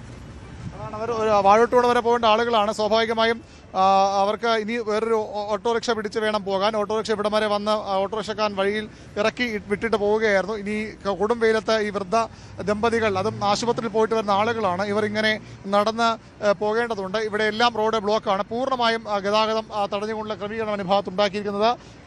എല്ലാ ബാരിക്കേഡുകളും അടച്ചുകെട്ടി വലിയ പോലീസ് സന്നാഹം. നമുക്കറിയാം KPCC ആസ്ഥാനത്തേക്ക് BJPയുടെ മാർച്ച് പറയുമ്പോൾ ഇന്നലെ പ്രധാനമന്ത്രിയുടെ വസതിയിലേക്ക് കോൺഗ്രസ് നടത്തിയ മാർച്ചിന് പകരമായാണ് BJP മാർച്ച് നടന്നുകൊണ്ടത്. വലിയ സുരക്ഷാ ക്രമീകരണങ്ങൾ അനിവാര്യമാണ്. പോലീസിന് അത്തരം ക്രമീകരണങ്ങൾ ഏർപ്പെടുത്തിയേ മതിയാകൂ. പക്ഷേ അങ്ങനെ വരുമ്പോഴും ഇത്തരത്തിലുള്ള ഈ ആളുകളുടെ ബുദ്ധിമുട്ട് കൂടി നമ്മൾ കാണേണ്ടതുണ്ട്. പലയിടത്തും വാഹനം വഴിതിരിച്ച് വിടുന്നുണ്ട്. BJPയുടെ മാർച്ച് ഏതെങ്കിലും തരത്തിൽ അക്രമാസക്തമാവുകയോ അത് കോൺഗ്രസ് ഓഫീസിലേക്ക് എത്തുകയോ ചെയ്താൽ വീണ്ടും അത് പ്രശ്നങ്ങൾക്ക് ഇടവയ്ക്കും. അതുകൊണ്ട് തന്നെയാണ് പോലീസ് ഇത്തരം ഒരു ക്രമീകരണം ചെയ്യുന്നത്. ഉച്ചയ്ക്ക് 1 മണിയാണ് സമയം. നമുക്കറിയാം ഈ റോഡ്, എനിക്ക് ബാരിക്കേഡിന് അപ്പുറം കാണുന്ന റോഡ് വെള്ളയമ്പലത്ത് നിന്ന് ശാസ്തമംഗലത്തേക്കുള്ള റോഡാണ്. അവിടെ വാഹനങ്ങൾ കുടുങ്ങിക്കിടക്കുന്നു, അവിടെ യാത്രക്കാർ കുടുങ്ങിക്കിടക്കുന്നു. ഒരു ട്രോളി ബാഗുമായൊക്കെ ആളുകൾ വരുന്നത് നമുക്ക് കാണാം. അത്രയധികം ആളുകളൊക്കെ ഉണ്ട് അവിടെ. വലിയ ആളുകൾ ഇവിടേക്ക് വരാൻ നിൽക്കുന്ന ആളുകളുണ്ട്. വാഹനം പൂർണ്ണമായും തടഞ്ഞിരിക്കുന്നു. അതിൻ്റെ എതിർഭാഗത്താകട്ടെ, ഇപ്പുറത്താകട്ടെ ഈ ഭാഗത്തുനിന്നും വാഹനങ്ങൾ തടയുകയാണ്. ആകെ ഒരു ജവഹർ നഗർ വഴി വരുന്ന ഒരു ബൈ റോഡിൽ നിന്ന് മാത്രമാണ് വാഹനങ്ങൾ കടത്തി വിടുന്നത്. ആ വാഹനങ്ങൾ മാത്രമാണ് ഇതുവഴി കടന്നു വരുന്നത്. ബാക്കി എല്ലായിടത്തും പൂർണ്ണമായും വാഹനം തടഞ്ഞുകൊണ്ട് KPCC ആസ്ഥാനം കുറച്ച് ഇവിടുന്ന് 20 മീറ്റർ മാത്രം അപ്പുറത്താണ്. നമുക്ക് കാണാം അവിടെയും വാഹനം മുന്നിൽ വലിയ പോലീസ് സന്നാഹമുണ്ട്. ഏതായാലും പോലീസിന് അവരുടെ ജോലിയുടെ ഭാഗമായുള്ള ക്രമീകരണങ്ങൾ ഏർപ്പെടുത്തിയേ മതിയാകും. പക്ഷേ അപ്പോഴും സാധാരണക്കാരായ ആളുകൾ വലിയ രീതിയിൽ ഇവിടെ ബുദ്ധിമുട്ടുന്നുണ്ട്. കൂടുതൽ ബാരിക്കേഡ് വച്ച് ഇവിടെ സുരക്ഷ ശക്തമാക്കുകയാണ്. ഒരു കാരണവശാലും കോൺഗ്രസ് ഓഫീസിലേക്ക്, ഭരിക്കുന്ന പാർട്ടിയുടെ ഓഫീസാണ്, അവിടേക്ക് BJPയുടെ പ്രതിഷേധം അതിനടുത്തേക്ക് എത്താതിരിക്കാൻ എല്ലാ ക്രമീകരണങ്ങളും പോലീസ് ചെയ്യുകയാണ്. പൂർണ്ണമായും റോഡ് അടച്ചുകൊണ്ട് ഒരു ലെയർ കൂടി ഇവിടെ ബാരിക്കേഡുകൾ സ്ഥാപിക്കുകയാണ്. ഒരു കാരണവശാലും പ്രതിഷേധക്കാർ ഇത് മറികടന്ന് മുന്നോട്ട് പോകാതിരിക്കാനുള്ള പോലീസിന്റെ കരുതലാണിത്. പക്ഷേ അതിലൂടെ ബുദ്ധിമുട്ടുന്ന ജനങ്ങളാണ്, സാധാരണക്കാരാണ്. ഇപ്പോൾ ഞാനിപ്പോൾ വാർത്ത റിപ്പോർട്ട് ചെയ്യുമ്പോഴും ആളുകൾ മതിൽ ചാടി തന്നെ ഇവിടേക്ക് വരേണ്ടുന്ന സാഹചര്യമുണ്ട്. പോലീസുകാർ ഉൾപ്പെടെയുള്ളവർ മതിൽ ചാടി വരേണ്ട സാഹചര്യമുണ്ട്. ഇവിടെ വരുന്ന പ്രായമായ ആളുകൾ, സ്ത്രീകൾ ഒക്കെ ഇത് തന്നെ അവർക്കും വഴി. ആളുകൾ ഇപ്പോഴും പോലീസിന് പിന്നാലെ റോഡ് മതിൽ ചാടി കടക്കാൻ ആളുകളുമൊക്കെ കാത്തു നിൽക്കുന്ന ഒരവസ്ഥ. പൂർണ്ണമായും ഗതാഗതം തടഞ്ഞുകൊണ്ട് KPCC ആസ്ഥാനത്തിന്, കോൺഗ്രസ് ഓഫീസിന് സുരക്ഷ ഒരുക്കുകയാണ് സംസ്ഥാന പോലീസ്. BJPയുടെ മാർച്ച് തടയുന്നതിൻ്റെ ഭാഗമായാണ് ഇത്തരമൊരു ക്രമീകരണം. ബൈ റോഡ്, ചെറിയ വഴികൾ പോലും തടഞ്ഞുകൊണ്ട് ആളുകൾ, ഇങ്ങനെ സ്ത്രീകൾക്കും കുട്ടികൾക്കും ഒക്കെ ഇത് മാത്രമാണ് ഒരു വഴി. ഈ വെള്ളയമ്പലത്ത് നിന്ന് ശാസ്തമംഗലത്തേക്ക് പോകണമെങ്കിൽ ഈ ചെറിയ മതിലിപ്പോൾ ചാടിക്കടക്കണം. ജവഹർ നഗറിലേക്ക് പോകണമെങ്കിലും അതുതന്നെയാണ് സാഹചര്യം. ഈ പോലീസ് ബാരിക്കേഡ് കൊണ്ട് വെള്ളയമ്പലത്തെയും അതുപോലെ ശാസ്തമംഗലത്തെയും വേർതിരിച്ചുള്ള ഒരു സുരക്ഷാ ക്രമീകരണമാണ് BJPയുടെ KPCC ആസ്ഥാനത്തേക്കുള്ള മാർച്ച് തടയാൻ, പ്രതിരോധിക്കാൻ ഇപ്പോൾ പോലീസ് സ്വീകരിക്കുന്നത്. PV അരുണിന്റെ റിപ്പോർട്ടാണ് കണ്ടത്. പൊതിച്ചോർ വിവാദത്തിൽ ആരോഗ്യമന്ത്രി തന്നെ വ്യക്തത വരുത്തിയെന്ന് മുഖ്യമന്ത്രി. ഭക്ഷണം കൊടുക്കുന്നതിന് എതിരല്ല, DYFIയെ അഭിനന്ദിക്കുന്നു. ഭക്ഷണം കൊടുക്കുന്നത് നല്ല കാര്യമാണ്. ആശുപത്രികളുടെ സ്ഥലം കയ്യേറി ചെയ്യരുതെന്ന് മാത്രമേ ഉള്ളൂ എന്നും മുഖ്യമന്ത്രി പറഞ്ഞു. ഭക്ഷണം കൊടുക്കുന്നതിൽ ഒരു വലിയ നല്ല കാര്യമല്ലേ കൊടുക്കുന്നത്? അതിനെന്താ തെറ്റ്? ഭക്ഷണം കൊടുക്കുന്നതിൽ ഒരു തെറ്റുമില്ല. അതൊരു യുവജന സംഘടന അത് ചെയ്യുന്നത് നല്ല കാര്യമാണ്. ഞാൻ അവരെ അഭിനന്ദിക്കുകയും ചെയ്യുന്നുണ്ട്. ബാക്കിയുള്ളവർ കൂടി അത് മാതൃകയാക്കി അത് ചെയ്യട്ടെ. ഒരുപാട് ആളുകൾ അത് ചെയ്യുന്നുണ്ട്. പക്ഷെ ചെയ്യുമ്പോൾ നമ്മളൊന്ന് ഈ സ്ഥലമൊക്കെ ആശുപത്രികളൊക്കെ കയ്യേറി ചെയ്യരുത്. അവിടെ പോയി ഇത് വല്ലാതെ പൊളിറ്റിസൈസ് ചെയ്യരുത്. അതൊക്കെ നോക്കണം. പിന്നെ നമ്മളൊരു കുറേ സംഘടനകളൊക്കെ സ്റ്റേറ്റ് വൈറ്റ് ചെയ്യുമ്പോൾ താഴെ തട്ടിലുള്ളവർ ചിലപ്പോൾ മുകളിലുള്ളവർ പറഞ്ഞ് കേൾക്കാതെ ഓവറായിട്ടൊക്കെ ചിലപ്പോൾ ചെയ്യണ കാര്യമാണ്. ഭക്ഷണം കൊടുക്കുന്നതിനൊന്നും എതിരായിട്ടുള്ള ഒരു സ്റ്റാൻഡ് ഗവൺമെൻറ് എടുക്കില്ല. ആരോഗ്യമന്ത്രി അത് വളരെ വ്യക്തമായിട്ട് പറഞ്ഞിട്ടുണ്ട്. പറഞ്ഞപ്പോൾ അത് അദ്ദേഹം ഇതാണ് അദ്ദേഹം ഉയർത്തിക്കാട്ടിയത്. അദ്ദേഹം അത് ക്ലാരിഫൈ ചെയ്തുകയും ചെയ്തു. പ്രശ്നം ഭക്ഷണം കൊടുക്കുന്നതിനൊന്നും ഞങ്ങളെതിരായിട്ടുള്ളൊരു നിലപാടും ഈ ഗവൺമെൻറ് സ്വീകരിക്കില്ല. കൊടുക്കുന്നവർ കുറച്ചുകൂടി ശ്രദ്ധിച്ചും ഭംഗിയായിട്ടും ചെയ്ത് ആളുകൾ ഇത് കൊടുത്താൽ അവർക്ക് വലിയ സന്തോഷവും. കൊടുക്കുന്നത് നല്ല കാര്യമാണ്, ഒരു തെറ്റുമില്ല. നിയമസഭാ തെരഞ്ഞെടുപ്പിന് മുൻപായി BJP തൃശൂർ ജില്ലാ കമ്മിറ്റി ഓഫീസിൽ കള്ളപ്പണം എത്തിയെന്ന് മുൻ ജില്ലാ ഓഫീസ് സെക്രട്ടറി. 17 ചാക്കുകളിലും ഒരു പച്ചക്കളർ ബാഗിലുമായി 25 കോടി രൂപ വന്നു എന്നാണ് ഓഫീസ് സെക്രട്ടറി PS അക്ഷയ് ആരോപിക്കുന്നത്. തെളിവുകൾ ഇല്ലാതാക്കാനായി വോട്ടെടുപ്പ് ദിവസം ഉച്ചയ്ക്ക് ഓഫീസ് സെക്രട്ടറിയായ സ്ത്രീയും മറ്റൊരാളും ചേർന്ന് CCTV DVR മാറ്റി. സംഘടനാ സെക്രട്ടറി സുരേഷ് മുരളി കുളങ്ങാട്ട്, KK അനീഷ് കുമാർ ഉൾപ്പെടെയുള്ളവർ ഈ ഫണ്ട് മുക്കിയെന്നും അക്ഷയ് ആരോപിക്കുന്നു. വിഷയം മെയിലിലൂടെ BJP സംസ്ഥാന അധ്യക്ഷൻ രാജീവ് ചന്ദ്രശേഖരനെ അറിയിച്ചിട്ടുണ്ടെന്നും അക്ഷയ് പറഞ്ഞു. അതേസമയം ആരോപണം അടിസ്ഥാനരഹിതമെന്നും നിയമ നടപടി സ്വീകരിക്കുമെന്നും തൃശൂർ ജില്ലാ പ്രസിഡന്റ് ജസ്റ്റിൻ ജേക്കബ് പ്രതികരിച്ചു. പണം കടത്തുക എന്ന് പറഞ്ഞു കഴിഞ്ഞാൽ ഇവിടേക്ക് വന്നിരിക്കുന്നത് ഇലക്ഷൻ ആകുമ്പോൾ സ്വാഭാവികമായിട്ട് എല്ലാ രാഷ്ട്രീയ പാർട്ടികൾക്കും ഇലക്ഷൻ ഫണ്ട് എന്ന് പറയുന്ന ഒരു തുക വരും. പക്ഷെ തൃശ്ശൂരിൽ സംഘടനാ സെക്രട്ടറി KP സുരേഷ്, മുരളി കുളങ്ങാട്ട്, അദ്ദേഹത്തിന്റെ ഡ്രൈവർ രാജേഷ്, ഇവർ 3 പേരുമാണെങ്കിൽ ഇലക്ഷൻ പൈസ കൈകാര്യം ചെയ്തിരിക്കുന്നത്. ഈ പൈസ ട്രഷററോ അല്ലെങ്കിൽ ഓഫീസ് സെക്രട്ടറി അല്ല, ഇവര് 3 പേരുമാണ്, സംഘടനാ സെക്രട്ടറി അതുപോലെ മുരളി കുളങ്ങാട്ട്, ഇവർ 3 പേരുമാണ് കൈകാര്യം ചെയ്തിരിക്കുന്നത്. ഈ കൈകാര്യം ചെയ്തിരിക്കുന്ന പൈസ ഇലക്ഷൻ വന്നതാണെന്ന് പറഞ്ഞിട്ടാണ് ആദ്യം അവർ കൈകാര്യം ചെയ്യുന്നത്. പിന്നീട് അത് എനിക്ക് സംശയമായിട്ട് തോന്നിയത് എപ്പോഴാണെന്നുണ്ടെങ്കിൽ, ഒരു വീട്ടിൽ ഗാന്ധിനഗറിലുള്ള ഒരു വീട്ടിൽ കേന്ദ്രീകരിച്ച് ആ വീട്ടിൽ പൈസ ഉണ്ടായിരുന്നു. അവിടെ നിന്ന് 1 കോടി എടുത്തു കൊണ്ടുവന്ന് തമിഴ്നാട്ടിലേക്ക് കൊടുത്തയച്ചത് ഞാനും കൂടി ഉണ്ടായിരുന്നു. അതെന്താ വെച്ചാൽ സംഘടനാ സെക്രട്ടറിയുടെ അഭാവത്തിൽ അദ്ദേഹം ഫോൺ ചെയ്ത് പറഞ്ഞതിന്റെ പേരിൽ ഞാനും മുരളി കുളങ്ങാട്ടും കൂടി പോയിട്ടാണ് ആ പൈസ 1 കോടി എടുത്തു വന്നിട്ട് തമിഴ്നാട്ടിൽ ഒരു TN രജിസ്ട്രേഷൻ വണ്ടിയിൽ കയറ്റി വിട്ടത്. പക്ഷെ പിന്നീട് അവിടെ നിന്ന് 2 ദിവസങ്ങൾക്ക് ഇപ്പുറമാണ് അവിടെ നിന്ന് ബാക്കിയുള്ള 17 ചാക്ക് നമ്മുടെ ഓഫീസിലോട്ട് വരുന്നതും ആ ചാക്കുകൾ സംഘടനാ സെക്രട്ടറിയുടെ മുറിയിലേക്ക് കൊണ്ടുപോകുന്നതും പിന്നീട് ഈ ഇലക്ഷൻ റിസൾട്ടിന്റെ തലേ ദിവസം രാവിലെയോട് കൂടിയിട്ട് ഈ പൈസ പുറത്തേക്ക് പോവുകയാണ് ഉണ്ടായിരിക്കുന്നത്. ഏകദേശം ഒരു 20-25 കോടി രൂപ എന്നാണ് ഞാൻ മനസ്സിലാക്കുന്നത്. കാരണം ആ ചാക്കുകളുടെ എണ്ണം വെച്ച് അതിലുള്ള പൈസയുടെ ഒരു ഏകദേശ രൂപരേഖ ആണ് ഞാൻ പറയുന്നത്. അതേസമയം ആരോപണം അടിസ്ഥാനരഹിതമെന്നും നിയമ നടപടി സ്വീകരിക്കുമെന്നും തൃശൂർ ജില്ലാ പ്രസിഡന്റ് ജസ്റ്റിൻ ജേക്കബ് പ്രതികരിച്ചു. BJP മുൻ ജില്ലാ ഓഫീസ് സെക്രട്ടറിയുടേത് ഞെട്ടിക്കുന്ന ആരോപണങ്ങളെന്ന് CPM തൃശൂർ ജില്ലാ സെക്രട്ടറി KV അബ്ദുൽ ഖാദർ പറഞ്ഞു. സംഭവം ഗൗരവപൂർണ്ണമായ അന്വേഷണത്തിന് വിധേയമാക്കണം. CPM ഇതേക്കുറിച്ച് അന്വേഷിക്കാൻ കേന്ദ്ര ഏജൻസികളെ വെല്ലുവിളിക്കുന്നുവെന്നും KV അബ്ദുൽ ഖാദർ പറഞ്ഞു. 17 ചാർട്ടുകളിലാക്കി കൊണ്ടുവന്ന് വെക്കുന്നത് താൻ കണ്ടു എന്നാണ് BJP ഓഫീസ് സെക്രട്ടറി ശബരിമല തന്ത്രി സ്ഥാനത്ത് കണ്ഠരര് രാജീവര് തുടരണോ എന്ന കാര്യത്തിൽ ദേവസ്വം ബോർഡിന് തീരുമാനിക്കാമെന്ന് ഹൈക്കോടതി. മകനെ തന്ത്രിയാക്കണമെന്ന് രാജീവര് ബോർഡിന് കത്ത് നൽകിയിരുന്നു. ഇക്കാര്യത്തിൽ ബോർഡ് ദേവസ്വം ബെഞ്ചിന്റെ അഭിപ്രായം തേടിയപ്പോഴാണ് കോടതിയുടെ മറുപടി. ഹേമ കമ്മിറ്റി റിപ്പോർട്ടിലെ തർക്കത്തിൽ അമ്മയിലെ പവർ ഗ്രൂപ്പിനെതിരെ ശ്വേത ആത്മാർത്ഥമായി നിലകൊള്ളുമോ എന്ന് സംവിധായകൻ വിനയൻ. ഇതുവരെ ഹേമ കമ്മിറ്റി റിപ്പോർട്ടിനെ അമ്മയിലെ ആരും പിന്തുണച്ച് കണ്ടിട്ടില്ല. അന്വേഷണം പുനരാരംഭിക്കാൻ സർക്കാരിനോട് ആവശ്യപ്പെടുമോ എന്നും വിനയൻ ഫേസ്ബുക്ക് പോസ്റ്റിൽ ചോദിച്ചു. ഇതിനിടെ നടൻ ടിനി ടോമിനെതിരായ വർഗീയ അധിക്ഷേപ കേസിൽ പോലീസ് ശ്വേതാ മേനോന്റെയും നീനാക്കുറുപ്പിന്റെയും മൊഴി ഉടൻ രേഖപ്പെടുത്തും. കഴിഞ്ഞ ദിവസമാണ് നടി ശ്വേതാ മേനോൻ ഒരു പരാമർശം നടത്തിയത്. ഹേമ കമ്മിറ്റി റിപ്പോർട്ടിൽ ഗുരുതര ആരോപണം നേരിടുന്ന പവർ ഗ്രൂപ്പിനോട് താൻ ഇവിടെ ഉള്ളിടത്തോളം അവർ അമ്മയുടെ തലപ്പത്തേക്ക് വരില്ല എന്നായിരുന്നു ശ്വേതാ മേനോൻ പറഞ്ഞത്. ഈ പറഞ്ഞതിലെ ചില ചോദ്യങ്ങൾ ശ്വേതാ മേനോനോട് ചോദിക്കുകയാണ് സംവിധായകൻ വിനയൻ. അമ്മയിലെ പവർ ഗ്രൂപ്പിനെതിരെ ശ്വേതാ മേനോൻ ആത്മാർത്ഥമായി നിലകൊള്ളുമോ എന്നായിരുന്നു സംവിധായകൻ വിനയൻ ആദ്യമായി ചോദിക്കുന്നത്. ഇങ്ങനെ നിലപാടെടുത്തിട്ടുണ്ടെങ്കിൽ അതിനോട് തനിക്ക് പൂർണ്ണ പിന്തുണയുണ്ട്, ശ്വേതാ മേനോൻ പിന്തുണയ്ക്കുന്നു, ശരിയായ നിലപാടാണ് ശ്വേതാ മേനോൻ പറഞ്ഞിരിക്കുന്നത്. പക്ഷേ അതോടൊപ്പം തന്നെ ചില കാര്യങ്ങളും വിനയൻ ചോദിക്കുന്നുണ്ട്. നാളിതുവരെ ഹേമ കമ്മിറ്റി റിപ്പോർട്ടിനെ അമ്മയിലെ ആരും പിന്തുണച്ചതായി കണ്ടില്ല. റിപ്പോർട്ടിലെ നടപടിക്കെതിരെ അമ്മയിലെ ആളുകൾ തന്നെ ഇടപെട്ട് തടഞ്ഞതല്ലേ എന്നുകൂടിയാണ് വിനയൻ ശ്വേതാ മേനോനോട് ചോദിക്കുന്നത്. അന്വേഷണം പുനരാരംഭിക്കാൻ സർക്കാരിനോട് ആവശ്യപ്പെടുമോ എന്നും കൂടിയാണ് ശ്വേതാ മേനോനോട് വിനയൻ ചോദിക്കുന്നത്. തന്നെയും തിലകനെയും പോലുള്ളവരെ വിലക്കിയത് ഈ പവർ ഗ്രൂപ്പാണ്. ഇതിനെക്കുറിച്ച്, ഈ പവർ ഗ്രൂപ്പിനെ കുറിച്ച് ഹേമ കമ്മിറ്റിയിലെ 141 മുതൽ 144 വരെയുള്ള പേജുകൾ കൃത്യമായി തന്നെ പറയുന്നുണ്ട്. അപ്പോൾ ഈ ഹേമ കമ്മിറ്റി റിപ്പോർട്ട് പുറത്തുവിടുവാൻ സർക്കാരിനോട് പറയാൻ ശ്വേതാ മേനോന് ധൈര്യമുണ്ടോ എന്ന് കൂടിയാണ് വിനയൻ ചോദിച്ചു വെക്കുന്നത്. എന്തായാലും ശ്വേതാ മേനോൻ ഈ കഴിഞ്ഞ ദിവസമായിരുന്നു ഇത്തരത്തിലൊരു പരാമർശം നടത്തിയത്. പ്രത്യേകിച്ച് സംഘടനയിൽ നിലനിൽക്കുന്ന പ്രശ്നങ്ങൾ, ശ്വേതാ മേനോനെ പുറത്താക്കാനുള്ള നീക്കങ്ങൾ, ഇതിനെയെല്ലാം വളരെ ശക്തമായി തന്നെയാണ് ശ്വേതാ മേനോൻ എതിർക്കുകയും ചെയ്തിരിക്കുന്നത്. അതിനിടയിലാണ് സംവിധായകൻ വിനയൻ ഒരു ചോദ്യമായി രംഗത്തെത്തുകയും ചെയ്തിരിക്കുന്നത്. അതോടൊപ്പം തന്നെ കഴിഞ്ഞ ദിവസം അൻസിബ നൽകിയ പരാതിയിൽ, ടിനി ടോമിനെതിരായി നൽകിയ പരാതിയിൽ കടവന്ത്ര സ്റ്റേഷനിലെത്തിയ ടിനി ടോം പോലീസിന് മുന്നിൽ ചോദ്യം ചെയ്യൽ എത്തിയിരുന്നു. താൻ അൻസിബയ്ക്കെതിരെ ഇത്തരത്തിലുള്ള മതവിദ്വേഷ തരത്തിലുള്ള പ്രചാരണമോ അല്ലെങ്കിൽ അങ്ങനത്തിലുള്ള ഒരു പരാമർശവും നടത്തിയിട്ടില്ല എന്നാണ് ടിനി ടോം പറഞ്ഞിരിക്കുന്നത്. ഈ വിഷയത്തിൽ, ഈ കേസുമായി ബന്ധപ്പെട്ട് ശ്വേതാ മേനോനെയും നീനാക്കുറുപ്പിന്റെയും മൊഴിയെടുക്കാനാണ് അന്വേഷണ സംഘം നിലപാട് സ്വീകരിച്ചിരിക്കുന്നത്. കഴിഞ്ഞ തവണ പ്രാഥമിക റിപ്പോർട്ടിൽ ഈ കേട്ടുകേൾവിയുടെ അടിസ്ഥാനത്തിൽ കേസെടുക്കാൻ കഴിയില്ല എന്നായിരുന്നു കടവന്ത്ര പോലീസ് കോടതിയിൽ നൽകിയ റിപ്പോർട്ടിൽ പറഞ്ഞിരുന്നത്. പക്ഷേ കോടതിയുടെ നേരിട്ടുള്ള നിർദ്ദേശത്തെ തുടർന്നാണ് കടവന്ത്ര പോലീസ് ടിനി ടോമിനെതിരെ കേസെടുക്കുകയും ടിനി ടോമിന് മുൻകൂർ ജാമ്യം ഉള്ളതിനാൽ ഈ അറസ്റ്റ് അടക്കമുള്ള കാര്യങ്ങളിലേക്ക് കടന്നിട്ടില്ല. അറസ്റ്റ് രേഖപ്പെടുത്തിയാലും വിട്ടയക്കാനുള്ള ഒരു സാധ്യതയാണ് നിലനിൽക്കുന്നത്. എന്തായാലും ടിനി ടോമിനെ ചോദ്യം ചെയ്തു. ഈ ആരോപണങ്ങളെല്ലാം നിഷേധിക്കുകയാണ് ടിനി ടോം. ഡൽഹിയിൽ നടക്കുന്ന വിദ്യാർത്ഥി പ്രക്ഷോഭത്തിന് പിന്തുണ പ്രഖ്യാപിച്ചതിന് പിന്നാലെ മോഹൻലാലിന്റെ മകൾ വിസ്മയ മോഹൻലാലിനെതിരെ കടുത്ത സൈബർ ആക്രമണം.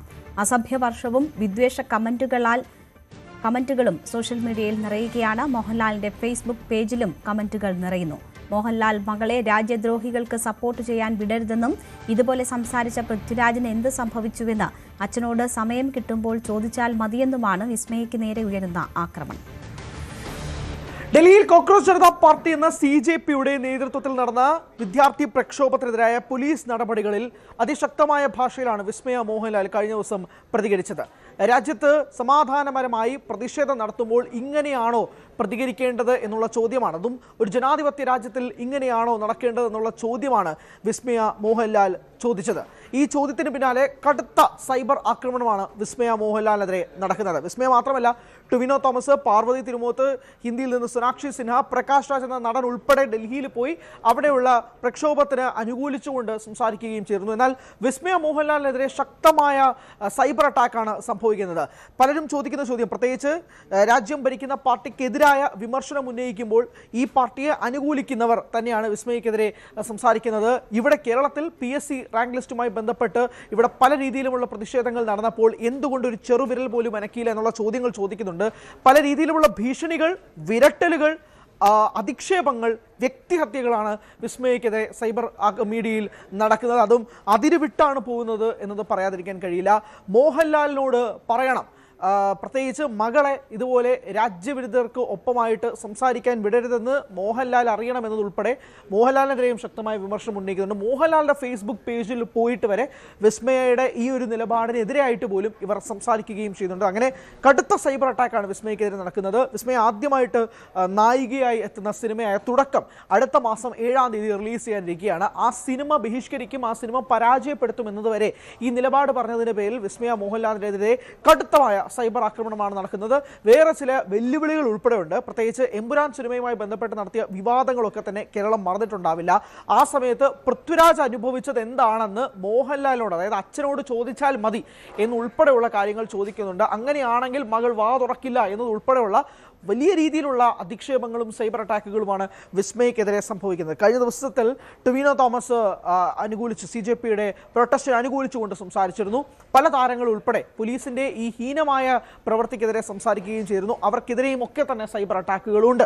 എന്നാൽ വിസ്മയക്കെതിരെ സംസാരിക്കുന്നത്, വിസ്മയ ഇതിനു മുമ്പ് ഒരു തരത്തിലുമുള്ള ദേശീയ വിഷയത്തിൽ പോലും സംസാരിക്കാത്ത വിസ്മയ എന്തുകൊണ്ട് തൻ്റെ സിനിമ റിലീസിൻ്റെ അടുത്ത് നിൽക്കുന്ന സമയത്ത്, പ്രത്യേകിച്ച് 2 ആഴ്ചയും കൂടിയുള്ളൂ ആ സിനിമ റിലീസ് ചെയ്യാൻ, ആ ഘട്ടത്തിൽ ഇതുപോലുള്ള പ്രൊമോഷണൽ സ്ട്രാറ്റജിക്ക് വേണ്ടി മാത്രമായിട്ട് സംസാരിക്കുകയാണ്, അല്ലാതെ ഇതൊന്നും മനസ്സിൽ തൊട്ട് പറയുന്നതല്ല എന്നുൾപ്പെടെയുള്ള വിമർശനങ്ങൾ വിസ്മയക്ക് നേരെ ഉയരുന്നൊരു സാഹചര്യമുണ്ട്. എന്തായാലും മോഹൻലാലിനെതിരെയും കടുത്ത സൈബർ അറ്റാക്ക് നടക്കുന്നുണ്ട്. മോഹൻലാൽ എന്ന നടനെ ആദരിച്ചിട്ടുണ്ട് ഈ സർക്കാർ ദേശീയ തലത്തിൽ.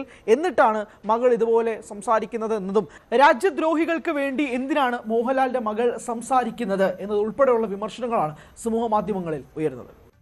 ഇന്നത്തെ സ്വർണ്ണം വെള്ളി നിരക്ക് കേൾക്കാം. കവിത ഗോൾഡ് ആൻഡ് ഡയമണ്ട്സ് ഇന്നത്തെ സ്വർണം വെള്ളി നിരക്കുകൾ നിങ്ങൾക്കായി സമർപ്പിച്ചത് Kavitha gold and diamonds, the versatile jewellery. സ്വർണം 22 ക്യാരറ്റ് ഗ്രാമിന് 13,430 രൂപ, പവൻ 1,07,440 രൂപ. സ്വർണം 18 ക്യാരറ്റ് ഗ്രാമിന് 11,035 രൂപ, പവന് 88,280 രൂപ. വെള്ളി ഗ്രാമിന് 240 രൂപ, കിലോയ്ക്ക് 2,40,000 രൂപ. കവിത ഗോൾഡ് ആൻഡ് ഡയമണ്ട്സ് ഇന്നത്തെ സ്വർണം വെള്ളി നിരക്കുകൾ നിങ്ങൾക്കായി സമർപ്പിക്കുന്നത് Kavitha gold and diamonds, the versatile jewellery. പകൽ വാർത്ത പൂർണ്ണമാകും.